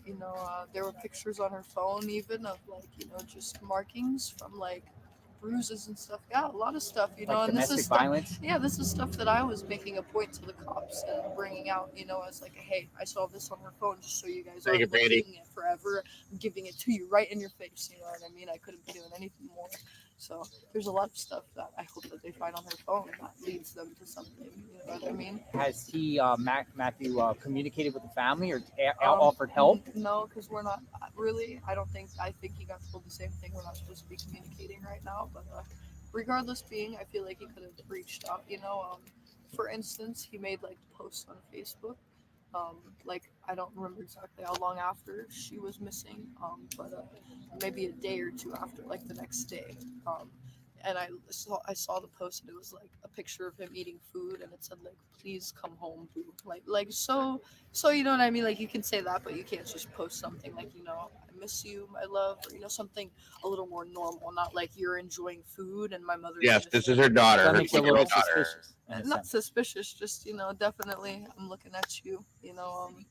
I'd say I don't have suspicions more so because I'm not the cop, so it's not my really job to like. I don't have actual. I can't analyze anything like with the way the world is now and technology. You know, they should be able to actually see stuff that I can't. So I feel like I'm trying to not make any Hello, Angela. two suspicions, but he's not on my good list. You know what I mean? Like if anything like that happened to her, I would definitely suspect him. You know Really? what I mean? Yeah, I'd say that. You know what I mean? Just for the fact of what I've seen and just what I feel in my heart, and it's like. How long were they together for? 2-3 years, I'd say. They were together a while. Yeah, either 2 or going on like 3 years. One of the 2. I don't exactly remember. And where was like when your mom went missing around the 2nd, right? Like where was he? Does he have an alibi? Yeah, no, I don't even know. You know what I mean? The cops, like I said, they told me not to talk to him much. And, I believe they did do their questioning with him, but they can't really tell me, you know, all that. That's probably something that they've discussed behind closed doors. And I don't know. I hope he does get, you know, questioned some more. And the more you get pressed, you know, kind of like how they're even pressing me, asking me the same stuff over and over again. I feel like they should be doing the same to him. You know, So they asked you questions too. Like, well, they're asking me the same things, just over, you know, when was the last time you saw her? You know, where did you see her? Just all this over and over again. It's like, okay, They great, want you're to see if asking the me story's this, going you to should also be change. asking That's him what this. they He do. had her vehicle. They're You know doing their what I mean? job. It's like the irony of like how I feel, and like that's why I said the communication could be a little bit better. It's like I'm already so worried about her and not saying anything. Like that's my mom, and then you guys go and take my phone away, and it's like that's how I contact my grandma. That's how I talk to anybody. Like just take everything from me, you know, while you're at it, and make me just sit here in loneliness. That's what I feel like. Like, you know, I miss my mom again. So it's like, and it's just like, yeah, it just makes everything a lot harder for me. So the communication can be better. Yeah, Molly. There- Needed. there was reports like she was last seen with a nightgown, barefoot. Is that true? Like outside the house or left the house? That I don't want to quote on. I'm not sure exactly who said that, but a nightgown was what we were all saying. We believe she was last in. And she was, she was in my brother's room. I'm not saying that that's where she last was, you know, but when I left the house, that's where she was laying, and then she In could your have walked brother's room? around. Yes, Why in was my she there? brother's She room. just Well, she was upset a little bit. And, she was upset just because I don't want to go into too much detail, but you know, family stuff. Someone had left a candle on the table and it had set fire, and so, no offense, you know how little kids are. My sister was about to get her phone taken for doing that. That you can set the house on fire, you know, as neighbors. You can almost set you can set the whole neighborhood on fire, you know, if nobody was there to put it out. So it's a very serious thing, and you know, I'm sure firefighters would agree with me on that one. Okay, so it's just the way my mom maybe handled the situation, and I believe Matthew and her were upset with each other. So, you know, with all that being said, that's why I said she maybe could have handled it a little bit better with my sister. But that's why she was in my brother's room, was because we're all very close. Like, for instance, usually if I was probably to stay there that night, she would have been hanging out with me. You know, we talk and watch a movie or something, just things a normal family would do to, you know, spend time together. But just, I definitely was more supportive. So was my brother. With him getting a little bit older, you know, she could sit there with him. And he had just offered it. He was like, I'm going to play some video games. You know, you're upset. Come lay down with me, Mom. I don't mind. He was a nice little bed. So that was what the whole point of that was, really. You know, we're just supportive. So back of the house, there's a lake, Mhm. and like I was looking at a map trying there's to help, a few, I believe, or like what is that, like a pond or a something? retention pond. I'm guessing it's not really a lake. You know what I mean? Did anyone search the bottom of that? I'm not sure if they have. Like I said, I can ask questions, but they can only tell me so much. So I have asked, I believe, Terry and us, we were gonna get like there was a search dogs, you know, bloodhounds that came. They did do a helicopter search as well.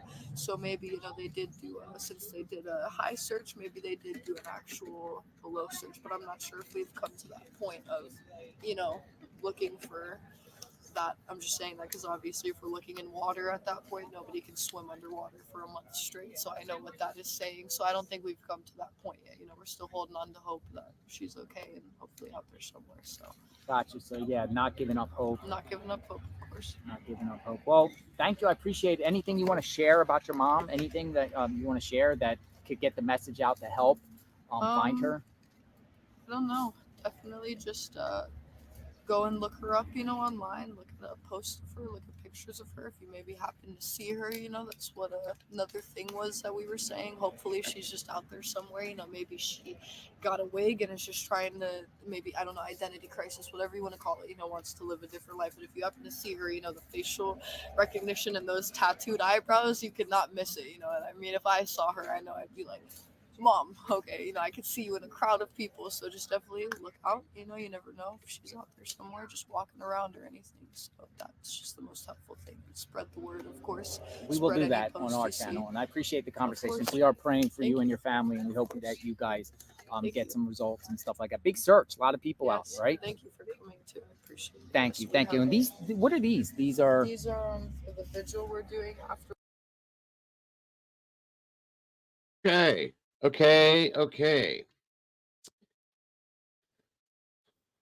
So that was different. Now, I see the comments, and yes, she could just be that person, folks.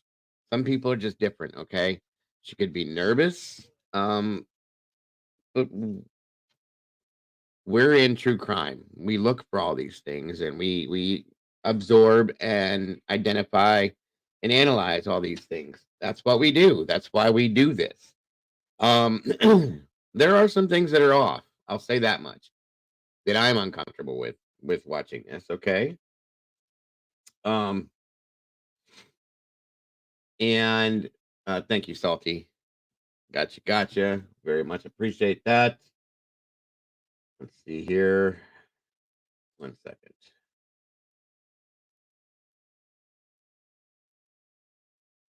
Okay, so these are some photos of the area. Okay.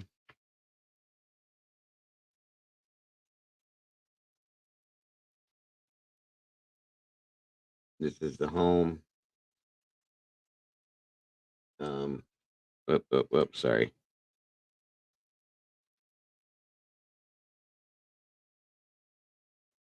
So again, just like they were talking about here, they have, this is the home. This is, I guess it's like a pond. Okay. There's a fountain in it. I can't imagine it's super deep. And I'm sure that they've obviously gone over top with a drone, helicopter, whatever you want to call it.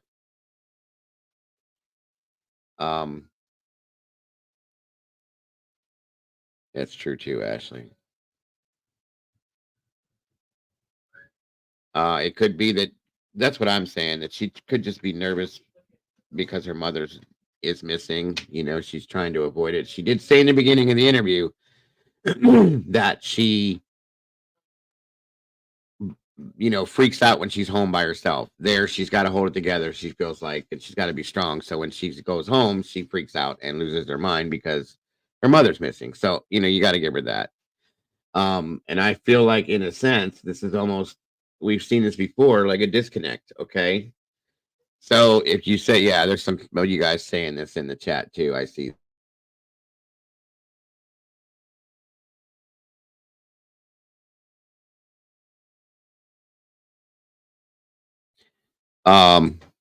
Right. That's what I'm saying, Mikey. The water's really like low. And if that is like a natural fed pond, or I don't know if it's just a recirculating pond. I don't know. But I would think they would look there too. Probably almost immediately when they started looking for her. Okay. Now, the one thing that caught my attention, guys, and anybody, I mean, don't hold this against me. It's just because this is what we do. Okay.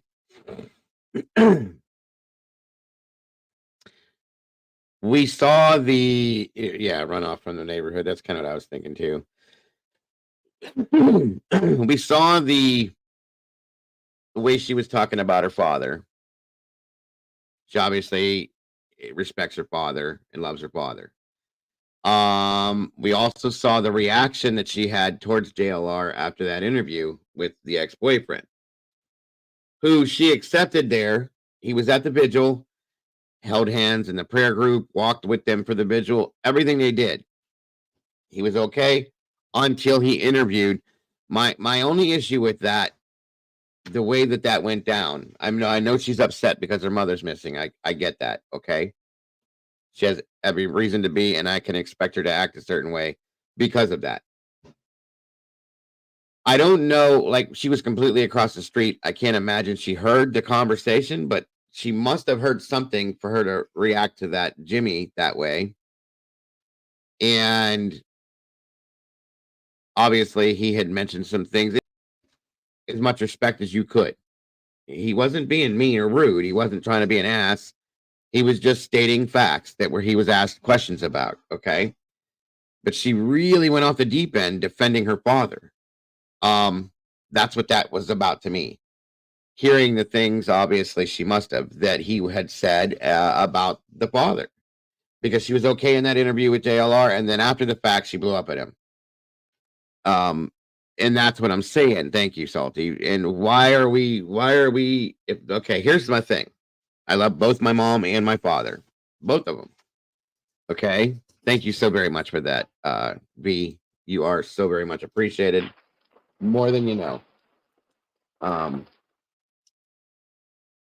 right. That's how that works, Caden. That stupid 72-hour rule is just, it's a bunch of bullshit, because 48 hours is the most important time in any case like this, but 72, anything could happen in 72 hours. Okay. Anything. If there was a delay in what was going to happen, it will take place within that period of time. Unfortunately, that's how it happens. But no, I got you that she was reported missing on the first day, but then she was told to wait. Yes, absolutely. I got you. Again, V, thank you for that so very much. So very much. It grabbed me a little funny, okay, that she knows that when she interviewed with JLR, what he's trying to do, obviously. And I know there's a lot of people that don't care for him, but he's doing the right thing. He's doing what we're supposed to be doing. If I had the ability to be there, I'd be there too. Um, just like I would be around for anything around here. So she didn't have any issues with him when she interviewed with him until she heard the conversation about her father. Then she got really, like, out there upset, as we saw. So that kind of turned me a little bit and made me think a little. It's a bit of a flag, I'm gonna guess. Not much, but again, it could be that the girl's somewhat in shock or detached, because of what's going on. Maybe that's how she's dealing with it, because it sounds to me like she was very close with her mother and very much relied on her mother for a lot of things in her life still, even at age 20, which is understandable. A lot of kids are like that. Thank you, Molly.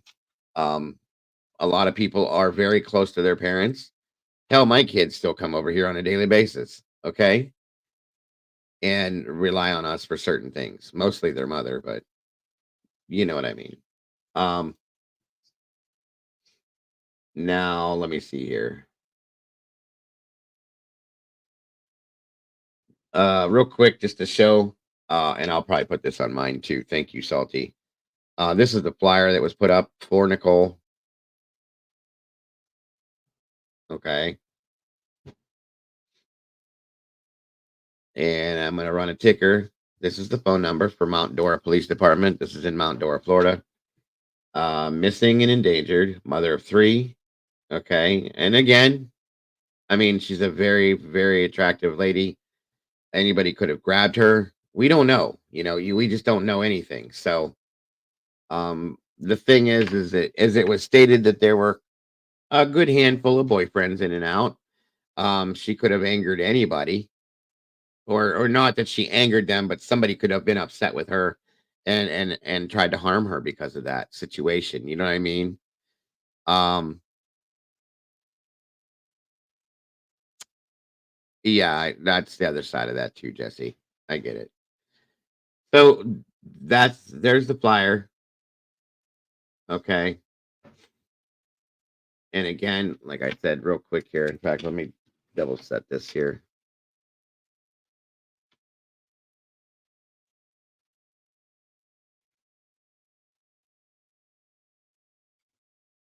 All right. Sorry about that, folks. Anyway,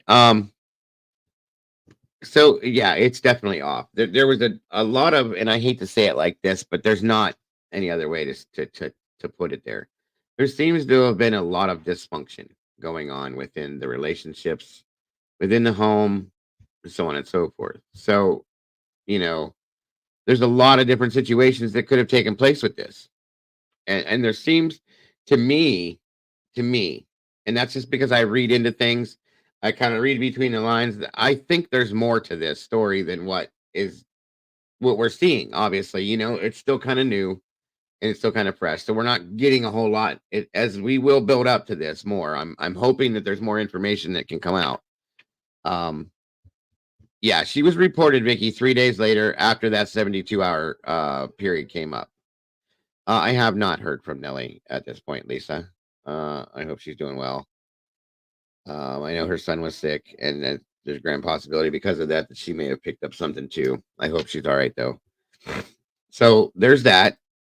All right, but now the guy Jimmy, the ex-boyfriend, when he was talking with JLR, had said he thinks that that she may be in the Ocala National Forest. Okay. I can agree with that. I know all about that place when I was down in Florida, um, down near Smyrna Beach. I stayed or lived down there for a summer, um, with my aunt and uncle. And I'll tell you right now, I've seen these areas. They're really overgrown. There's a lot. I mean, it's beautiful places, but if you look at this, okay, there's a lot of places that a person could be. You see what I'm saying? There's water, there's greenery, there's shrubs, there's trees, and it's all hidden back in this area. And like the gentleman said, there's all sorts of cameras going that way, but nothing going the direction of this. Well, what would be a better place to put someone? You know what I mean? That's my opinion. But I'm not saying he did it or who did it. I'm just saying this is probably somewhere that needs to be looked into, in my opinion, for sure. So, because that's what they have to contend with. Why would they think she was there? Well, here's the thing, Jesse. Look at this. Okay. Would you think that you would come upon somebody like this? There's gators down in Florida. Okay. Alligators will take and eat people. So if you put somebody down in here, a gator's going to grab that. I would say, and gators will take bodies or people and to go hide them for later. So you're not going to really see that. Okay. Mikey's saying you could drive around out there for 3 hours and see no one. Right. That's what I'm saying. The relatively close location. Yeah, it's very close to where the home was. Okay. And like he's saying, the expanse, large size of it makes a lot of sense in my opinion. Hey, Sunny Cat, good to see you. And it's been over a month at this point. You see what I'm saying? I'm a little nervous about that with this. So, more. And look how murky the water is here.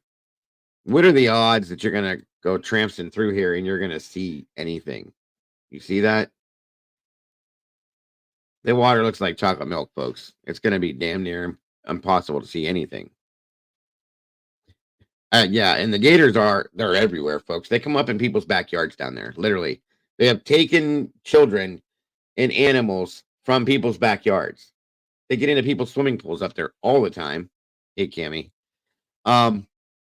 So it's very possible she could have even been knocked unconscious and taken out and left in this place, and then a gator got her.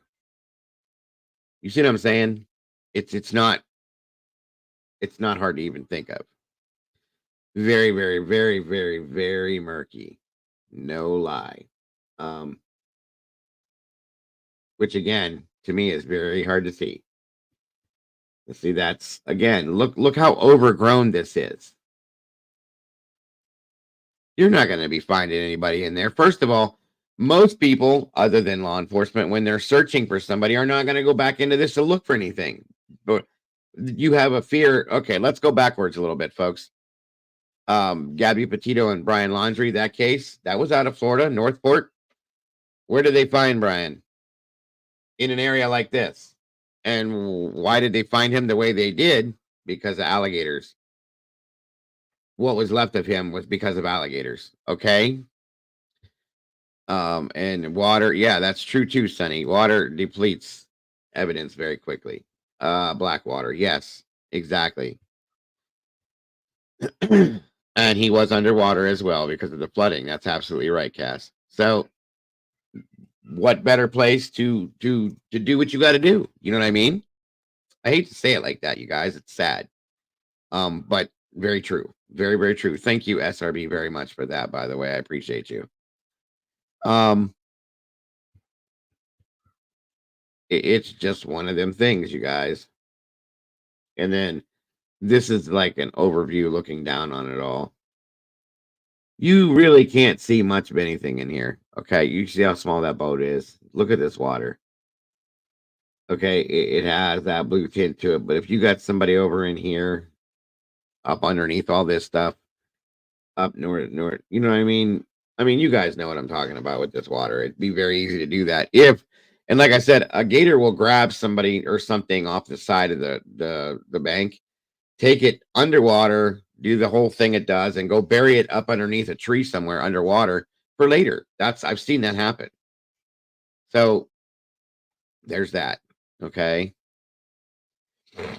It's very sad, honest to God. It really is. This is I just have a bad feeling about this, guys. I would love to think that this woman just wanted to get away, okay, because she was having issues with whatever, the boyfriend possibly, or just life in general. So she took off on her own and will show up down the road here. But my mind is telling me something different, okay? Unfortunately. Let's see here.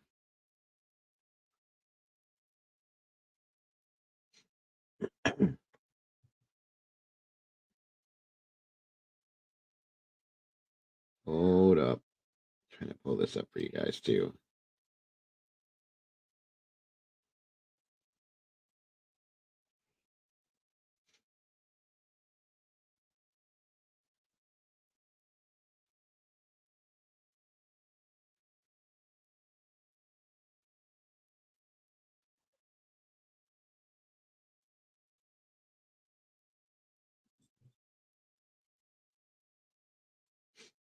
Okay.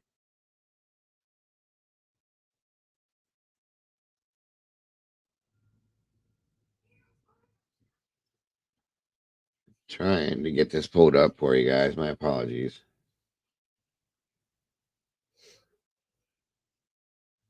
Okay.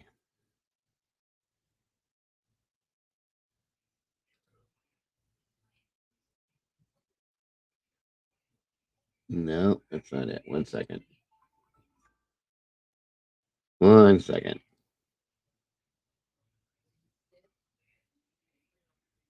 All right, so we have this is coming off of her Facebook page itself. Okay. Her name is Nicole. I'm gonna say Heike Baldwin. It's obviously German. I might be pronouncing that wrong. She's 41, 5'5", 135 pounds, hazel eyes, brown hair, dyed blonde. And she has Graves' disease, and she has medication that she needs to be taking, and she's not because of this. Okay, which is not good. And again, there is a Facebook page you can join for this. All right. 1 second here. This is the stuff that's on that Facebook page. All right, and then we got these things down here that go with it. So we're going to jump to another section here real quick too.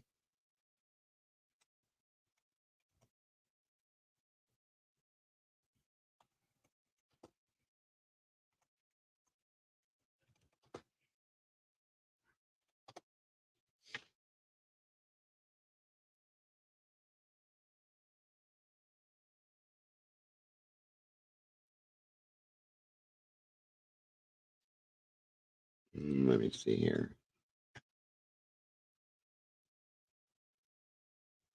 I don't know. I've been trying to find Matthew Maxwell, his Facebook page, and I'm struggling with it. Because I can't even get on to Nicole's actual Facebook page. I don't know why. I always struggle with these things when I'm messing with this stuff.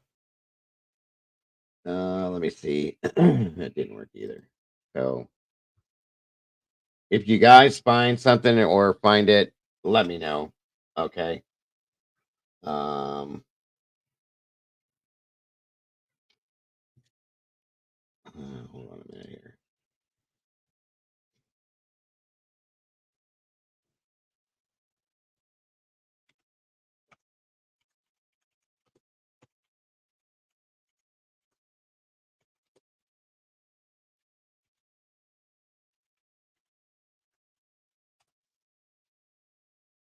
Guys, please do hit that like button if you will. Please, please, please. I very much appreciate it. Oh shoot, I just lost my Mikey. What is that? The town name again?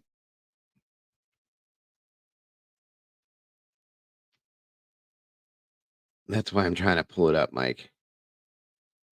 What is it? It starts with a D, the name of the town. Take care, Stitches. Thank you for joining us. Thank you, Caden. You've been very helpful, by the way, my friend. I appreciate you.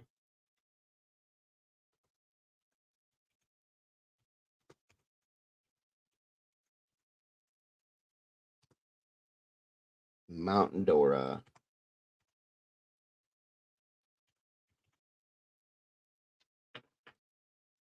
Okay, here we go. And I found it. And as of now, it looks like it is still up and open. So that's good. Maybe we can pull Matthew up of there so you guys can see it. I can pull that down again. All right. So these are all pictures of her. Like I said, very, very, very attractive lady. So, she's going to catch anyone's eye for sure. Okay.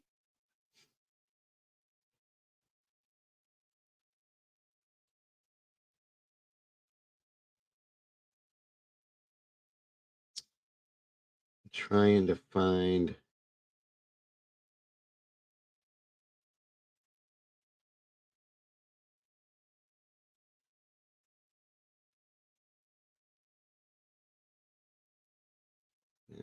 Okay.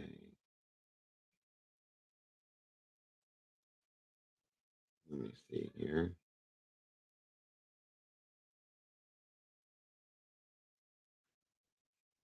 Okay, so it doesn't look like her friends are listed.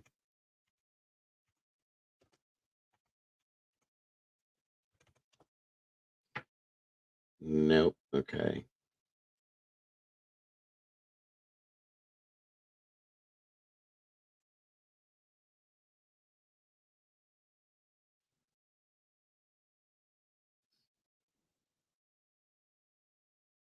And she's listed on Facebook as being separated. There's Nellie right there. Hello, Miss Nellie. We were just talking about you. Oh, I'm sorry, Lisa. I hope that's a good thing.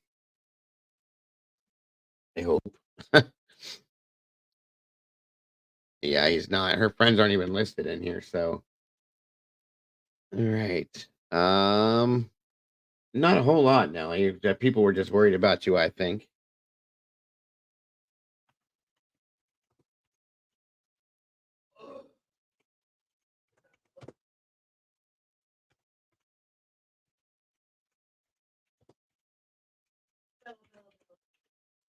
Okay, let me see something here. Well, damn.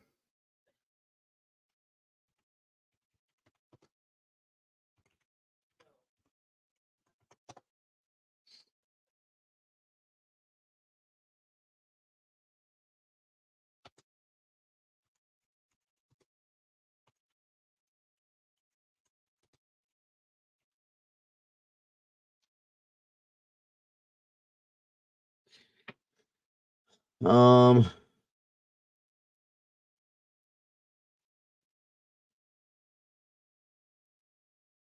is that the same person?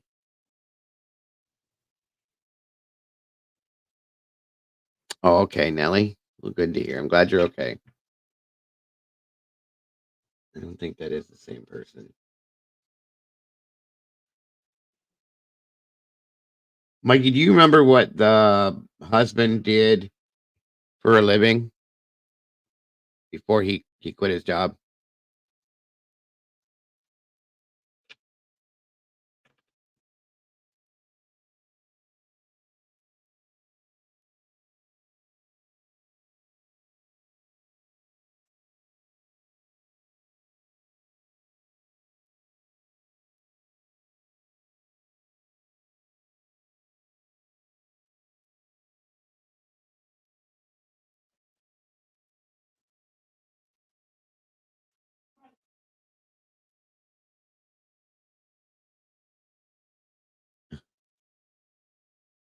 HVAC. Okay.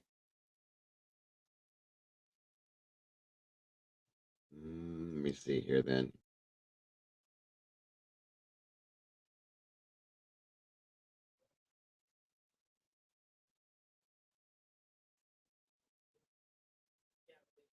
All right, let me try this.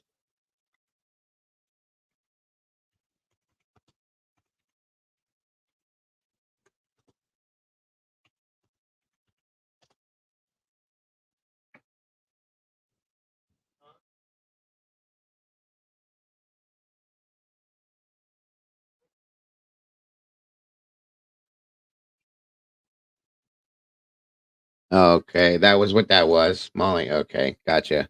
Well, I can't find the husband's Facebook page either. He did do military time, that's for sure. Um, and I can't seem to find a Facebook page for him. Um,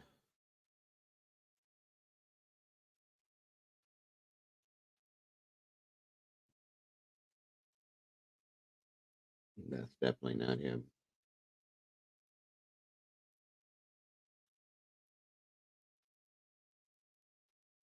It's okay, Nelly. Don't worry about that.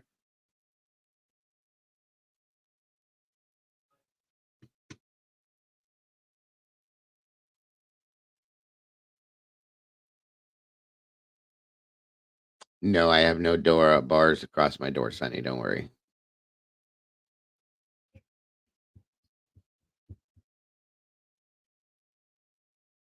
Yep, yep. We're gonna have to do some digging on this one, folks, for sure.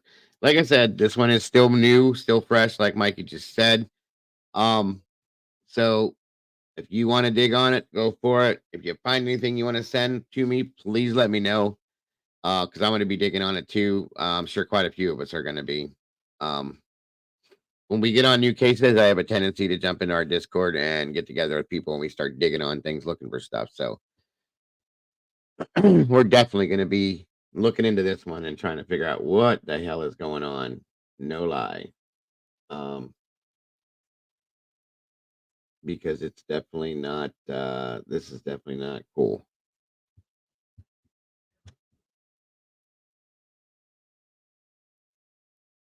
And so that's pretty much what we have on this so far, folks. We're getting there. Um, and of course, I would love to speak with anyone in the family if they see or hear this, and they would like to come in and put the word out, help us put the word out. It's more than open to for you to do that. That's what this is all about: is getting the word out there so that we can help out and get this seen and heard all over the place. That's one of the most important things at this point. Um, hold on here.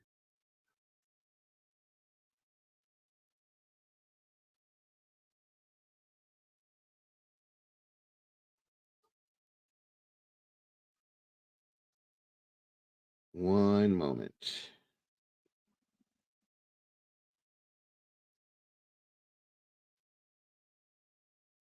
Okay, I'm looking now, and there is nothing new at this point. Let me put this up too for you guys. One moment. Lord, we have a lot of these guys. So many of these cases. We're still looking for Chelsea too. Don't forget that one. One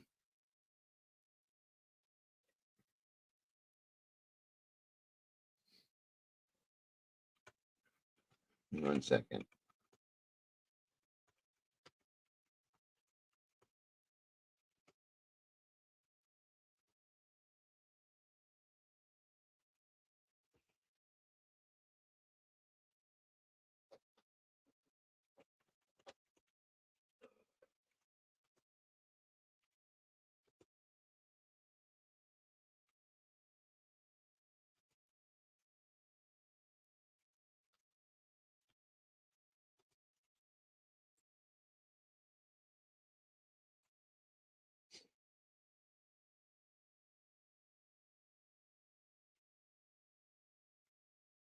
One second, guys. I'm just trying to set this up here for everybody.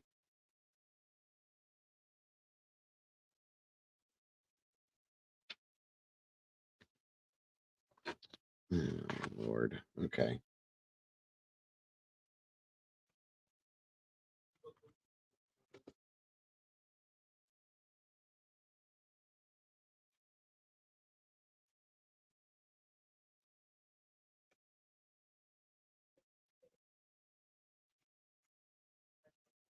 Milo, what are you doing, weirdo? Tickling my leg like that. Okay. And again, if anybody does know anything about this case, the number there is scrolling at the bottom of the screen. Please call. And I don't care if it's you think you saw her or you thought you heard something. Every little bit helps at any time. So please call. Oh, yeah. Let me see who is in here that just came in here. Somebody did.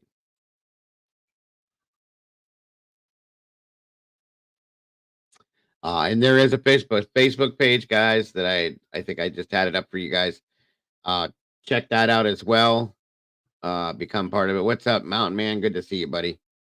101 people in here. That's awesome. Which means I'm hoping that we're out there. I'm really hoping we're out there. And guys, anybody that's new, welcome, Jane Bosch. Always happy to see you. Thank you for joining us. What was I going to say? Oh, anybody that oh yeah, we got 100 likes. So we're in the algorithm now. That is what matters. So we can get this out there, folks. That's awesome. Thank you guys. You guys rock and roll. That is awesome. That's what we need for something like this. Excuse me. What was I going to say? I cannot remember to save my life. No, my dog's a weirdo. What are you talking about there, Miss Lisa? Oh, definitely bizarre. For sure. Yes. For sure. Here, I'll pull it back up for you guys again, Jesse, real quick. Give me 1 second.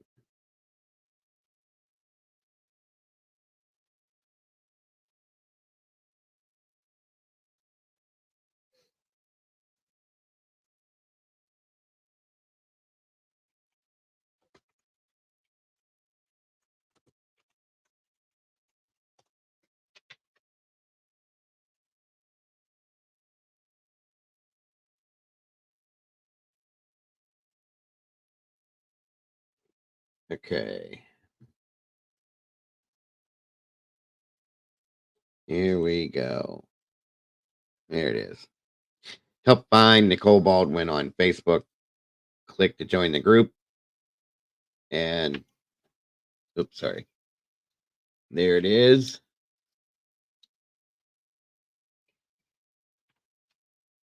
Vicky Harrison, wonderful to see you. And it shows the reward. It's got the tip line that I have scrolling at the bottom of my screen. It is devastating in a lot of ways. Horrible.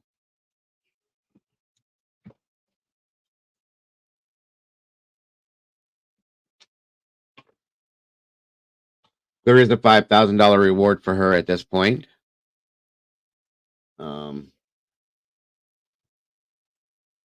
Again, I wish that I was able to join the search party because I definitely would.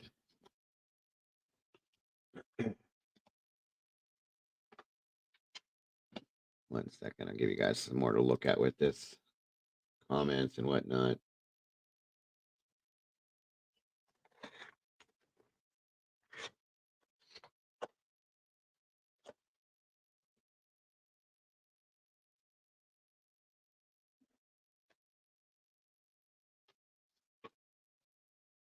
Okay. Again, thank you, Brandy. What are you guys talking about over here? Oh, wow. Okay. Interesting, Nelly. Gotcha.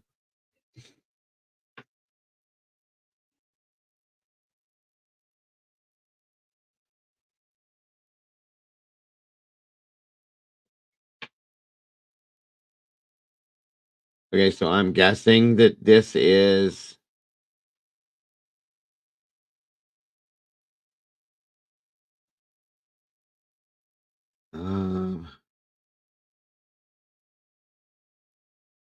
is this the new boyfriend? That's her friend. Okay.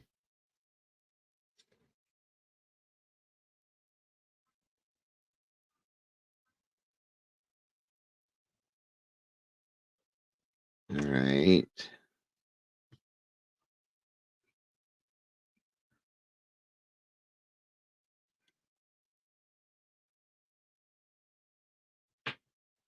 Let me see here.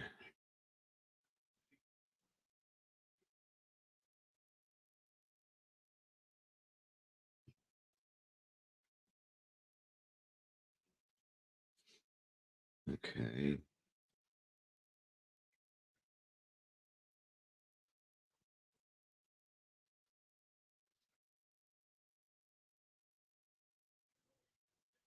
Just making sure I'm not missing anything here.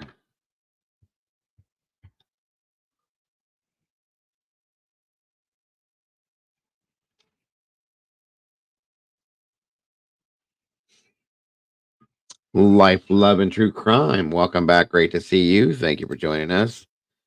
Another member for 12 months. That is so very awesome. And congrats to you, Life, Love. We appreciate you. Awesome having you in this community, this family for a whole year now. That is so awesome. All right, let me see. Okay, I think that's everything. Otherwise, but that's the group there, guys. If you guys are interested in it, in that, all you got to do is click on that, help find Nicole Baldwin, and you can join right off. Okay, and you should get alerts to anything through there too.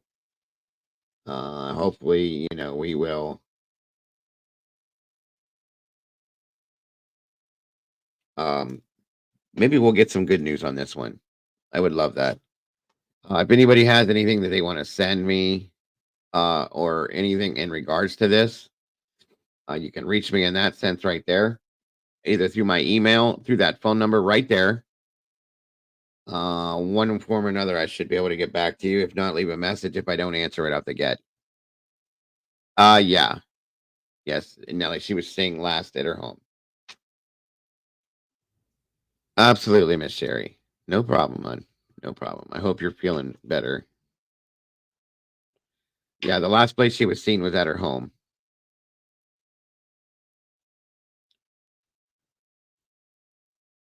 And yes, it has been a month. A little over a month, I'm going to say. So we need to get this out there as much as we can. Get the word out. Anybody that's down in Florida, if you're already not on this, get ahead, get up on this and get it out down there. reshare it to any other groups you have, maybe locally down there, Facebook groups, whatever it is. Nelly, no apologies, dear. No apologies whatsoever. We want to find this lady. For her, of course, for her and for her family, please. Oh, I'll take a robe. just kidding. I gotta get a robe, actually, guys. I was just talking to my wife about that the other day. And again, thank you for that, Zelda. Anybody that should choose to, I would be gratefully appreciated if you would like to subscribe to Crime Time with Mama Bear. That is my lovely co-host channel. She's growing it slowly but surely, so go ahead and check that out if you will. There's the link. Show a little bit of love, subscribe over there as well if you can.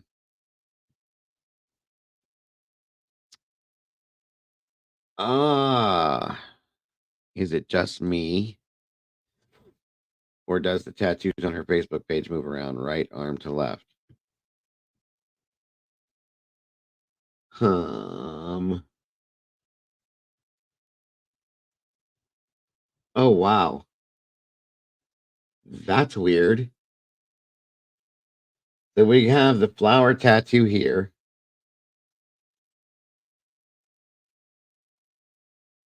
And then we have it over here. Wait a minute. Is this because the picture was taken so it's reversed? Because it's on this arm in this picture, but this arm in this picture. Wait a minute. Facebook transposes. Okay, Annie. You had me completely thrown for a minute. I'm like, wait a minute. Yeah, and that's another thing, Vicky. She has Graves' disease as well, folks. And there's been some talk of depression and stuff. So it is, Caden. Facebook transposes stuff. So it definitely confused me for a minute, though. Thank you, though, for clarifying. I was just looking at wait a minute. But that does make sense. Just some very nice tattoos as well. Very, very nice work. Yeah, it's like I said, it's been transposed because of the Facebook flipping the pictures when it does it. It is completely. That makes sense because you can see this here, but then when you look at it over here, you know what I mean? It makes sense. It does. Does anybody have any questions about this case per se? Before we move on to the other one we're going to talk about today. Again, like I said, I don't have much more. It's okay, Moonlit. Much more of anything at all to add to this. We're going to be digging on this and looking into some other people. Okay. And I will keep everybody updated as to what's going on in this case as well. But we got to keep it out there. And it's been too long at this point. And I think that something needs to happen with this. Okay. So, right, Annie. Medicated for depression, anxiety, like many. Only time I walked out in shorty robe barefoot was a black eye and cheek. I understand. I do understand. Was she outside trying to get away from such a specific scenario? What was going on? We don't know. You know what I mean? And we probably won't know everything about this until after the fact. But again, just like with me, if anybody gets anything on this that's in here, please let me know. If anybody that jumped in after this would like to catch up on the interviews that I showed, JLR did interview her daughter and an ex-boyfriend of hers. So you can go over there and check him out, of course, at any time, and check out his interviews about this.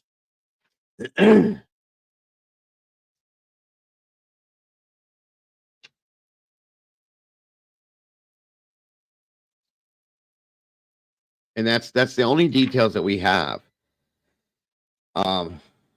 Badly is that she was last seen in her home, and that her It's classified as an ex-boyfriend. I don't know if he was current or ex. Had her car when she was missing.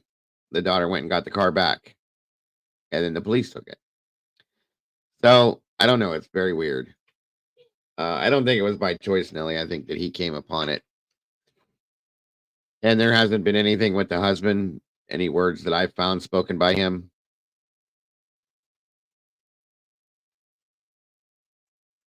Right. She was wearing, from what it was stated, was that she was wearing a pink nightgown with no shoes. That's the last thing she was seen in. And she was last seen in her brother's bedroom laying down on the bed. That's a good point, Sunny Cat. Oh, well, we're not leaving yet, Lisa. I got another bit of a case I'm going to introduce to you, at least the start of it. And then from there, let's see, we still got a little over half hour or so. So enough time to bring it to you guys. And then we're going to kick into that. Just kickstart that one off and then go from there. You used to live there, War Eagle. Welcome. Awesome. All right. And again, guys, thank you all very much for joining us today for this. It's very important that we get this out. Oh, okay, Kaden. You used to live in the neighborhood as well. That explains why you do know a lot, and I appreciate that. If you know of anybody or know of anything, sir, or Kaden, I hope that that's you're a male. My son's name's Caden too. That's why I'm guessing that. If not, my apologies. But if you know of anything or anybody that would be interested in coming on to talk with us about this, to help put this out there, Caden, please feel free to get a hold of me. 1 second here. This is my number on the bottom of the screen. You can reach me at any time of day or night. Or you can email me at mayoris74@gmail.com. Okay. But you can give me a call at that number down at the bottom of the screen there in green at any time or day.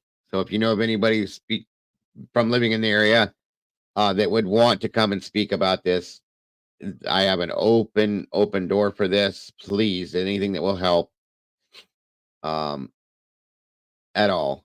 Let that be known, if you will, my friend. I appreciate that very much.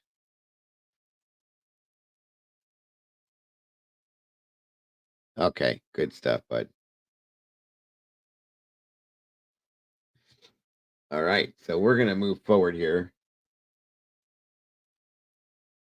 Excuse me. And again, keep your fingers crossed, guys, that we do get some good news on this, hopefully.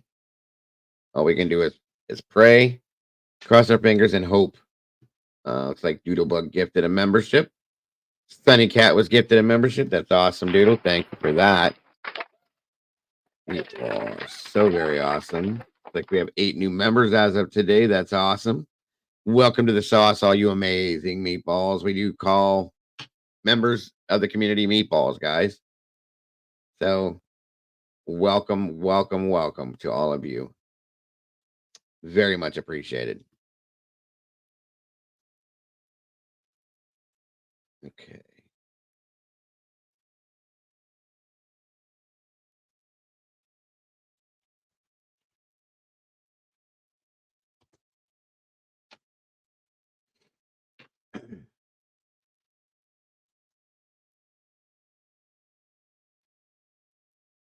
All right.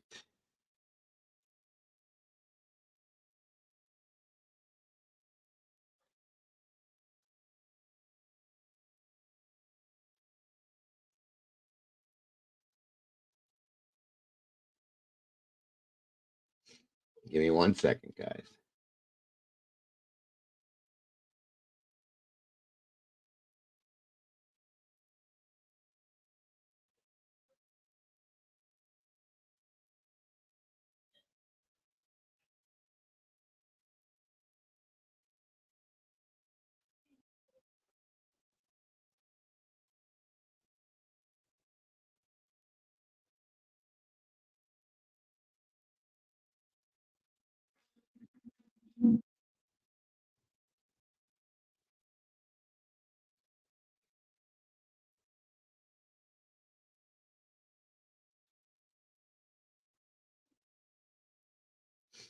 All right, guys. I'm setting this next piece up for you guys to see.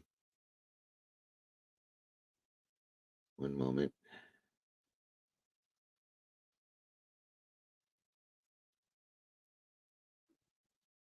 What is going on here? Sorry, guys. Let's try this again.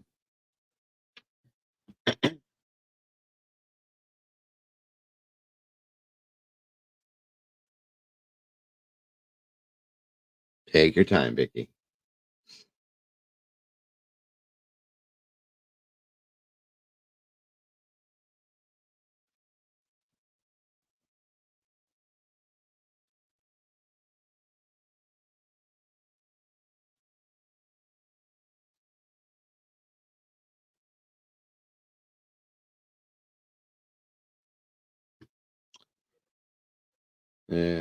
Cooperate with me, please. Mama Bear said she'd be back here just shortly. She didn't disappear. Don't worry, guys. She'll be back.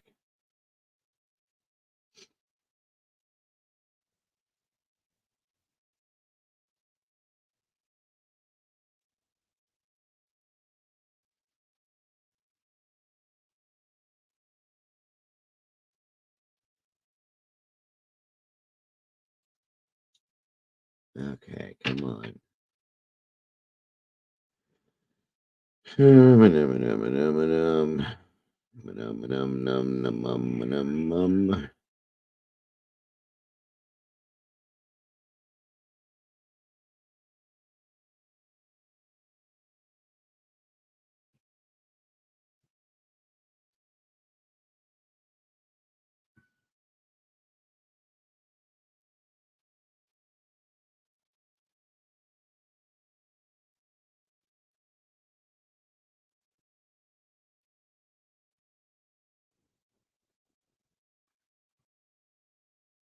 All right, I think I got it.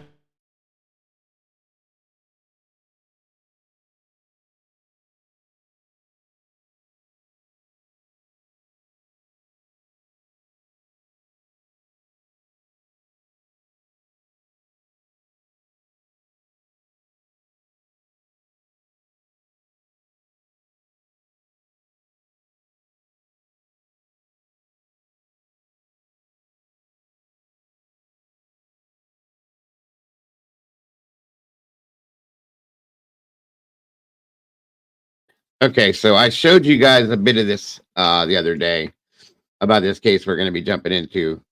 Um, this gentleman right here spent 20 years in prison for the murder of his mother, and he didn't do it.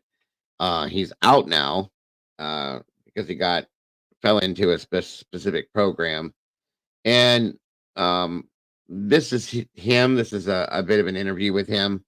I'm going to let you guys hear this a little bit, and then we're going to get into what actually happened. Okay.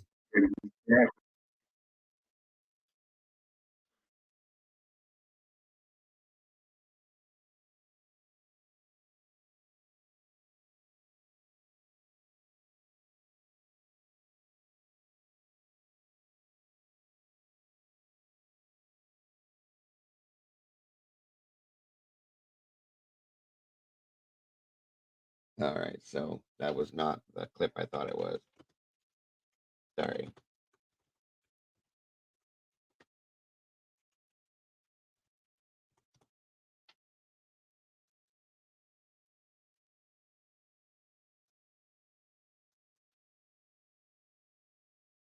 One second.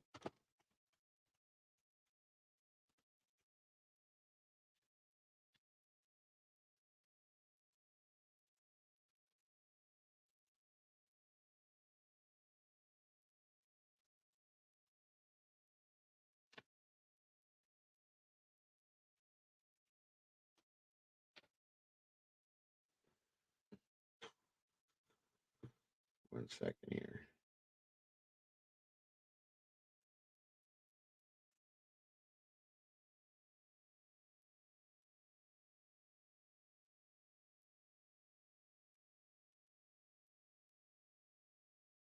Uh,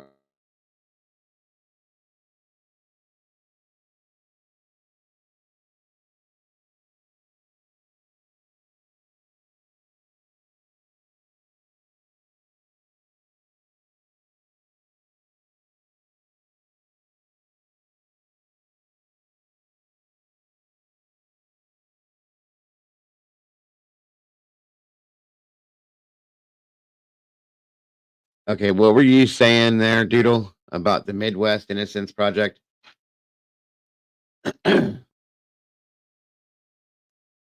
Oh, shoot. Excuse me, guys. One.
All right, I'm back.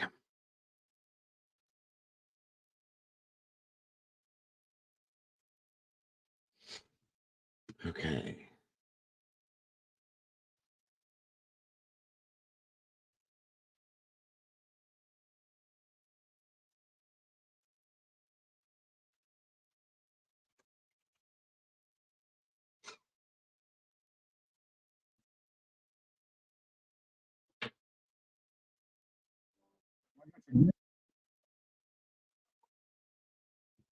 Okay, here we go, guys. Sorry about that.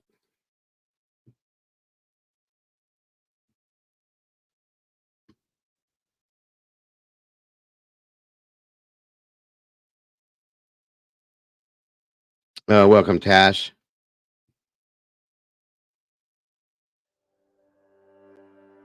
The moment I learned when I was going home was exciting. The buildup was great because they called me back from work, and I was working in the furniture factory. They told me I needed to go to building 10. I knew what it was. It was a pro officer. And she said, what she said? She said, well, I got your date. I said, it's a date? Because I you're always in the back of your mind of a setback, and it's happened. And she was like, it's a 60-day date. Almost cried. Yeah.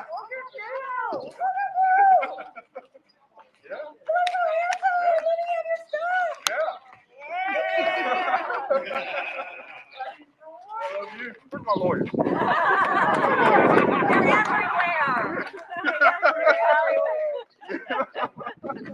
Yeah. I love you guys, man. Thank you so much. The adrenaline rush from walking through the gate. You know, I passed through the little area where I've always seen it when I was working in maintenance, and it's the walkway that passes through the death fence. You know, and I'm like, man, one day I'm gonna walk through there. And it was finally here, and I took my time. I looked around, and I even told Absolutely, Tash. No worries. Thank you for joining us. Here, parallel with the death fence and walking through it. It was amazing. It was awesome. I ain't seen him since he was 12 years old, and I was 14. We're gonna take a bike ride from the parking lot to the railroad tracks. On a bicycle. I'm leaving here the same way that I came in here. Riding a bicycle.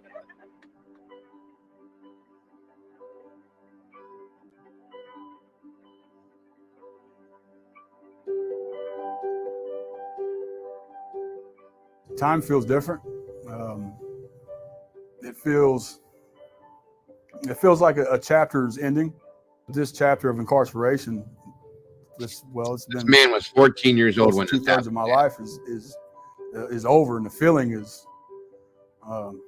it's really indescribable how it feels. Best way I can describe it is going from life to life.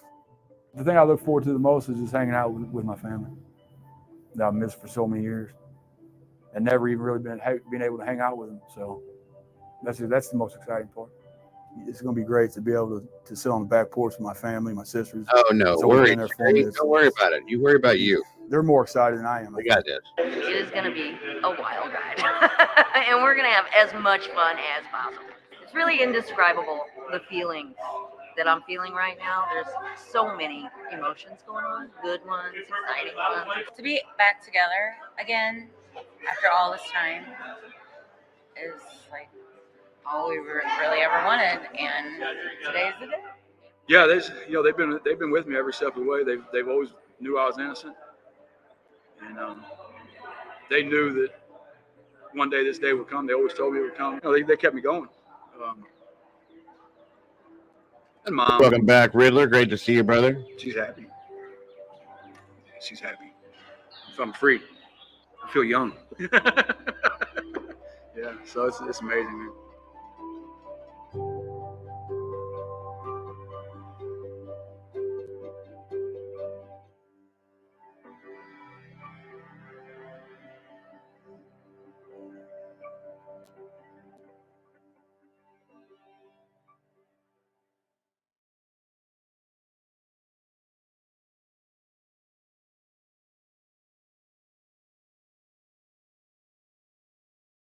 They don't want to admit that they got anything wrong. And I haven't even been in the courtroom.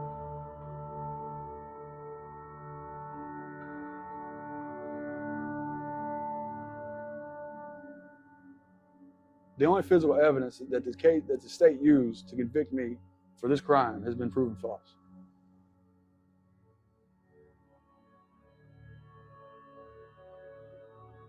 And they tested 3 samples at the crime scene, and none was positive for any accelerant, including gasoline. But still, they used this testimony, the dog sniff evidence, and my shoes as evidence that I set my mother on fire with gasoline.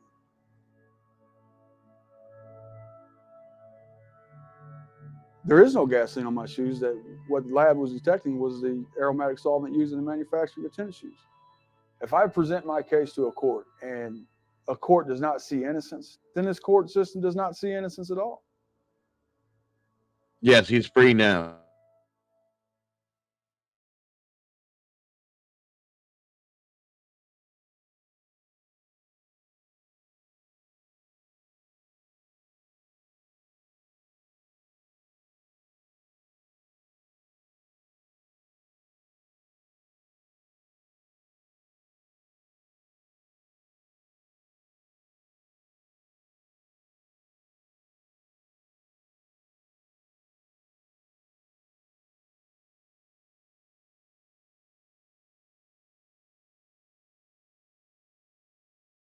Week, 48 Hours investigates a more than 2-decade-old murder case involving a Missouri mother. The investigation was reopened after new questions emerged about the conviction of a teenager accused of killing his mother.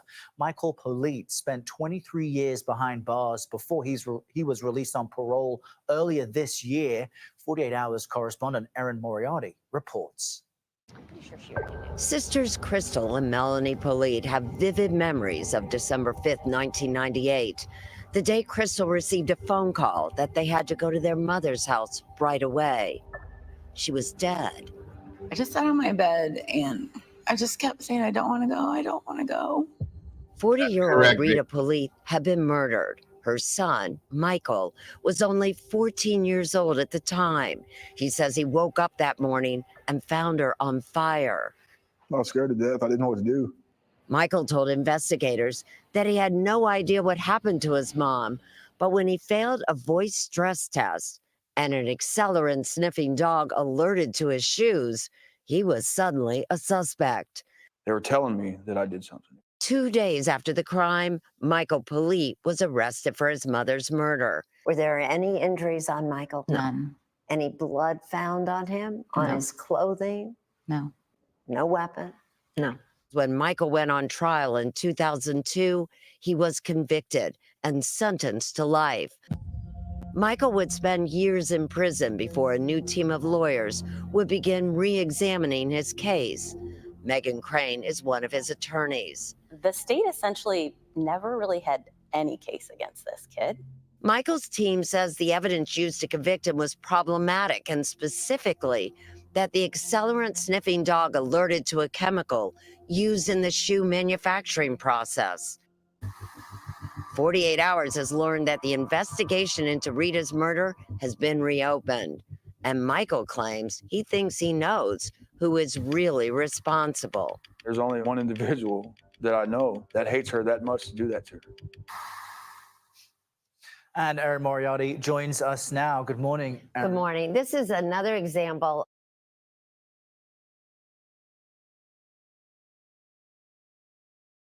Sorry, guys. So I watched. That's right, Sherry. They're not accurate.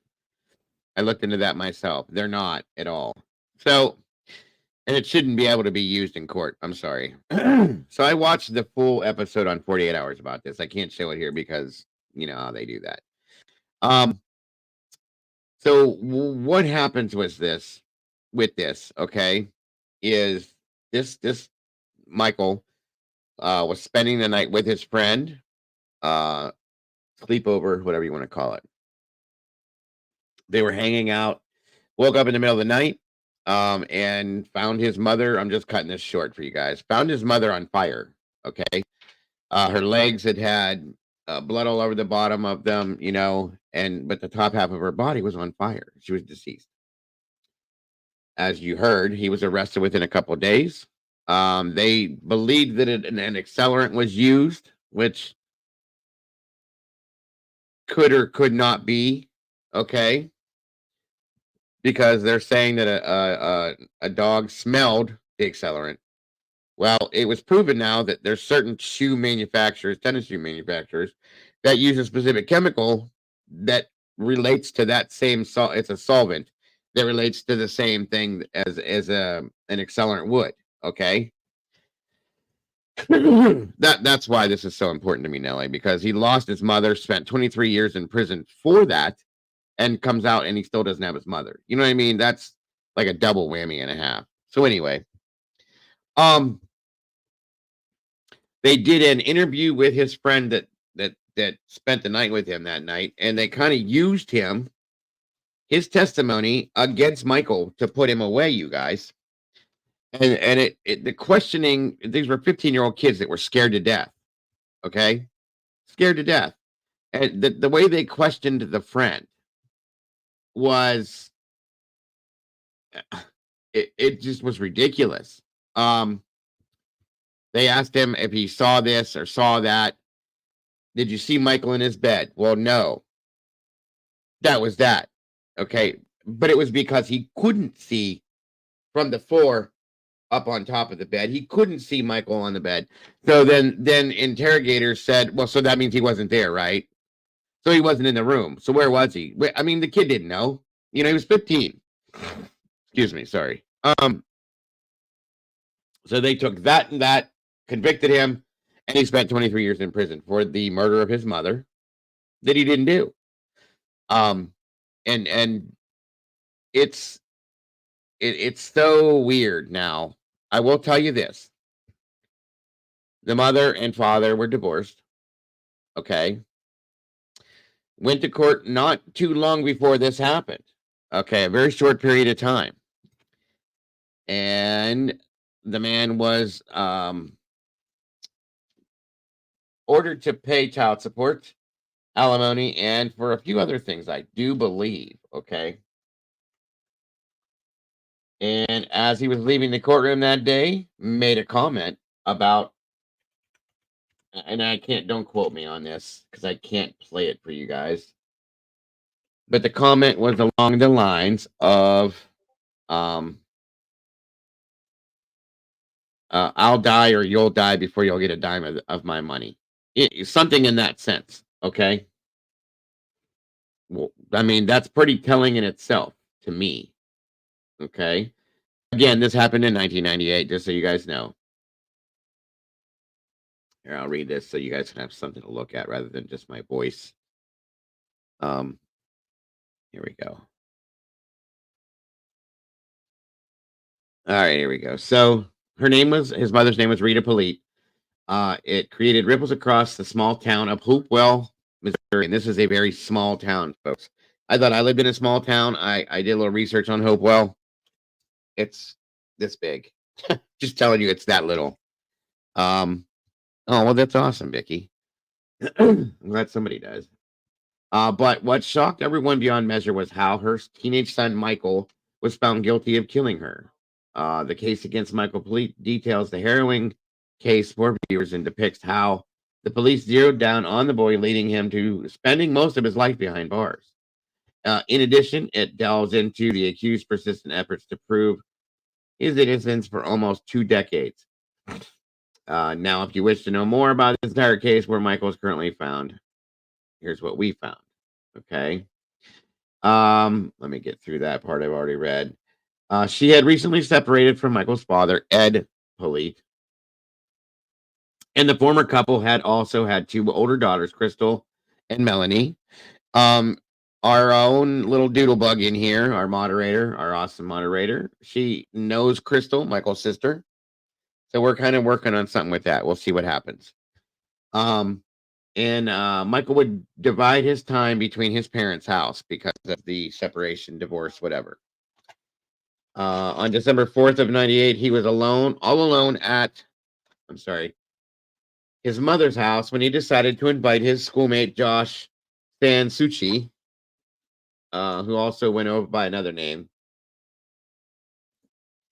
for a sleepover. Excuse me. Rita, who worked at a local bar, returned home around midnight, and she and the boys soon retired to their rooms for the night. However, when Michael and Josh opened their eyes around 6:30 a.m., okay, I'm sorry, it was a little bit earlier. On December 5th of 98, they found the entire trailer home filled with smoke. While the latter immediately rushed out to alert the neighbors, Michael tried unsuccessfully to douse the fire with a garden hose and called out to Rita. Sensing no response, he ran to her room and was petrified to see her lying bloodied on the floor, set on fire waist above. Once the investigators reached the scene, they concluded that Rita had blunt force trauma to her head and had been set ablaze. Josh, yes.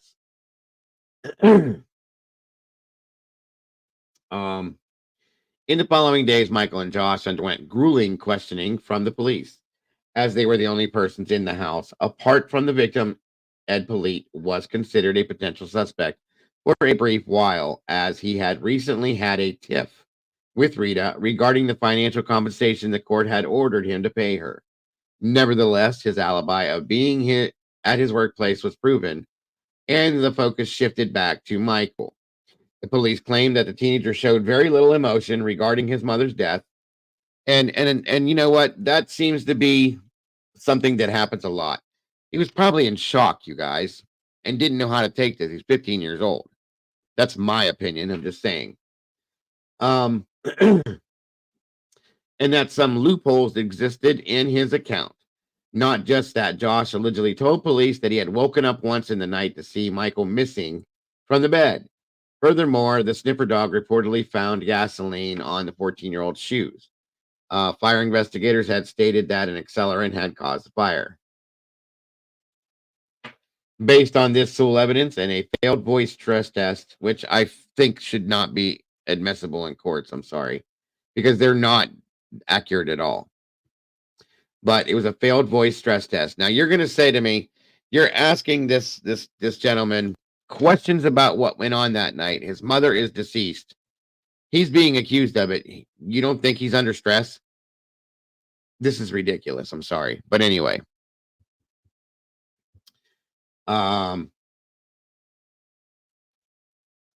Michael was arrested and charged with his mother's murder in January of 2002. He went on trial, wherein the juvenile detention center claimed in their reports that in a suicide attempt during his incarceration, he had admitted to killing Rita, which is not true either. Albeit, Michael refuted this claim and believed his words had been misconstrued. Unfortunately, he did not testify in court, and 3 days later, he was convicted of a second-degree murder and sentenced to life in prison. Because he made a statement while they were talking to him, and he said, it hasn't mattered since they killed her. Not since I killed her. They took it as since I killed her. Hold on one second, folks. I'm sorry.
Sorry, guys. Mrs. Dago says hello.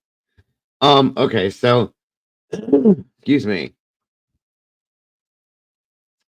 Despite the law pronouncing him as Rita's killer, Michael continued insisting upon his innocence and tried proving the same. Hence, around 2007, he wrote to the Midwest Innocence Project and the MacArthur Justice Center requesting help to overturn his conviction in court.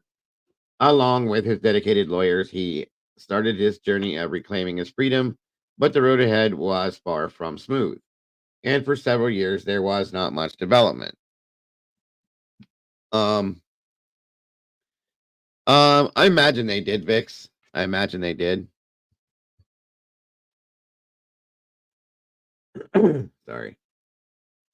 Around 2 decades later, Michael finally found some hope in 2021.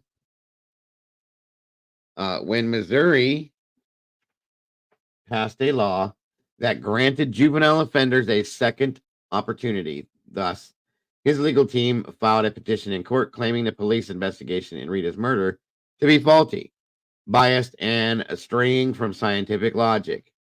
To back their statement, they had that confirmed that the accelerant on Michael's shoes was not gasoline, but a similar substance found in shoe adhesives. They additionally challenged the theory that the accelerant had caused the fire. Michael and his team also questioned why the police had based their allegations on his lack of emotions during the investigation. They argued that it is normal for a child that age to respond silently to trauma, like I said, and that a voice stress test is not admissible in court. There we go. Besides, Michael named a few possible suspects he believed were responsible for his mother's murder in the petition. Excuse me. After years of struggle, Michael was eventually granted parole in February 2022 and was discharged from Jefferson State Correctional Center in April of the same year. He now hopes to return to a single life and get his conviction overturned. So here's the thing, folks. Even though he was released, okay, and he's not in prison anymore, it still states that this man killed his mother on his record. That ain't cool. Okay. It's bad enough that he lost her, but that conviction is still listed there as him being an ex-convict, and that he is a murderer, and it was his mother that he murdered. I would want that completely erased if I could get that, if, I didn't do it. So, moving forward, and it still states him to be his mother's killer despite being a free man. Per reports, he currently resides in St. Louis, Missouri, surrounded by his loved ones who support him in his continuing endeavor to find his mother's killer. Rita's murder investigation has since been reopened by the police. This was just opened up again 4 months ago. Okay. Now, there was an interview that they did with Josh, his friend, after the fact. Okay. He's 40 years. Okay. So this was him then. All right. Let's see here. All right. Let me get back here.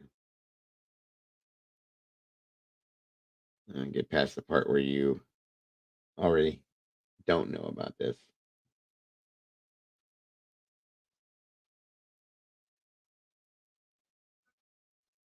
So eventually the police claimed to have videotaped a videotape confession from Josh, wherein he stated waking up in the middle of the night, December 4th, 98, and finding his friend missing from the room. Based on this and the fact that gasoline had been discovered, is when they charged, convicted, and put Michael in prison. Okay. Now, like I said, they showed an interview with Josh where Josh explained how, when he did the interview, how they interviewed him and how they kind of used his words against himself. Okay. At this point here, he gave his first media statement in the show and stated how he had felt immense guilt since his friend was framed for his mother's murder. Josh also clarified his stance on his videotape statement and said, I don't remember ever saying that. And I feel like if I said that, then it was maybe a weak point or something. Okay. Josh further divulged that Michael had asked him if he would rather sleep on the living room floor, or I'm sorry, on the living room couch than on his bedroom floor on that fateful night. He expressed remorse for choosing the latter and believes that he could have intercepted any intruders and saved Rita had he slept in the living room. Josh also shared how that the what ifs have haunted him all these years, but he firmly believes in Michael's innocence. He didn't do it. I don't know who did it, but I know it wasn't him. Meanwhile, Josh adds that he and Michael haven't been in touch and hopes to reunite with his friend someday. From what he can tell, he currently resides in Missouri and prefers a private life. And we know, obviously, why. So, as I stated, they kind of used his own words against him and twisted it to make it seem as if he had done that. Now, your taxpayers should share. As I stated, his father, Ed, okay, had a run-in with Rita, mother, and stated how, basically, for lack of better terms, I'm just going to give you the closest to the words that I know, based on what I saw on the show, how he stated that you'll die first or I'll die first before you get a dime of my money. Okay. Also, there was another witness to this. As the call went in for the fire department and whatever else to respond, there's a set of railroad tracks that ran down behind the trailer they lived in. Okay. Somebody witnessed Ed, Michael's father, Ed's brother, Johnny, walking the tracks back towards his truck, which was away from the home, as fire trucks were going by, heading to the home. So it makes you wonder. A lot of people believe that the father and or the uncle were involved, or vice versa. I was told that it was his brother, Johnny. Either way, if I may be wrong, so if I am, either way, if it was his cousin, so be it. Still, that person was very possibly involved at the same time with it. So my apologies if I am wrong, my guys. So there's that. And then, there was also during the show, they showed where certain locals, there was a certain group of people that ran a general store in the town there. Small town store. that they were in there talking about different things here and there, and that I guess Ed or Johnny, I can't remember which one it was, kind of rushed into the store and was like, I need to know what you know about Rita's death and blah, blah, blah, so on and so forth. I heard you were down here talking about it. And the owner's was like, we don't really know anything. It was just a conversation about how sad it was that it happened and stuff like that. But nobody, no, I know you know something about it. You need to tell me about it right now. That's how he was acting about this. Me and Ed are going to do our own little investigation. We need to know what people know. That's a little sus to me, folks. I'm sorry to say, but it really is. So, in my opinion, I feel as if that may be the involvement because that man didn't want to come off that money. There was arguments about this, and here we are now. So we're going to be digging into this, for sure, guys. For sure, we're going to be digging into this deep. I'm going to be looking into all of the people involved, so on and so forth. And I would love it if you all would join us as we do that. We may do some live digging. I like doing that with you guys. A lot of you guys are interested in that stuff. So we may be just coming here live and digging while we're doing it, looking into this case as well. Okay. And I would, like I said, I would love to have you all here with us as we do that, honestly. I'm in. And then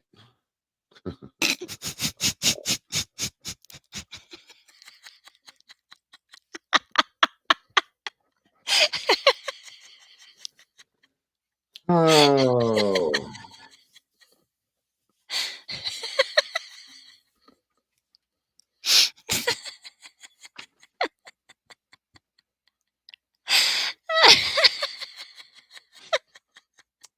Are you happy? Yes. Okay, make sure you clip it, Molly. And then on top of that, guys, there, yeah, right, Tomboy. There was another little bit of information. They did an interview with a local detective. Well, I don't think she was a detective. I think she was just an investigating officer. There's a lot that we're going to be showing you in this, honestly, but we're going to be getting deeper into it to show you the whole thing. But one little piece of info was that, as we know, she was bludgeoned to death, but the investigating officer went through and the whole trailer, closets, floors, rooms, everything you can touch on, and found nothing. And it was brought up that there was a tire iron that was in Michael's closet. And as she stated in the interview, she said, "No, it can't be there. I went through this already. There's not nothing there." But because it was a tip, they went back. They got a tip about this, mind you. They go back to the trailer, and I'll be damned if there's not a tire iron in the closet.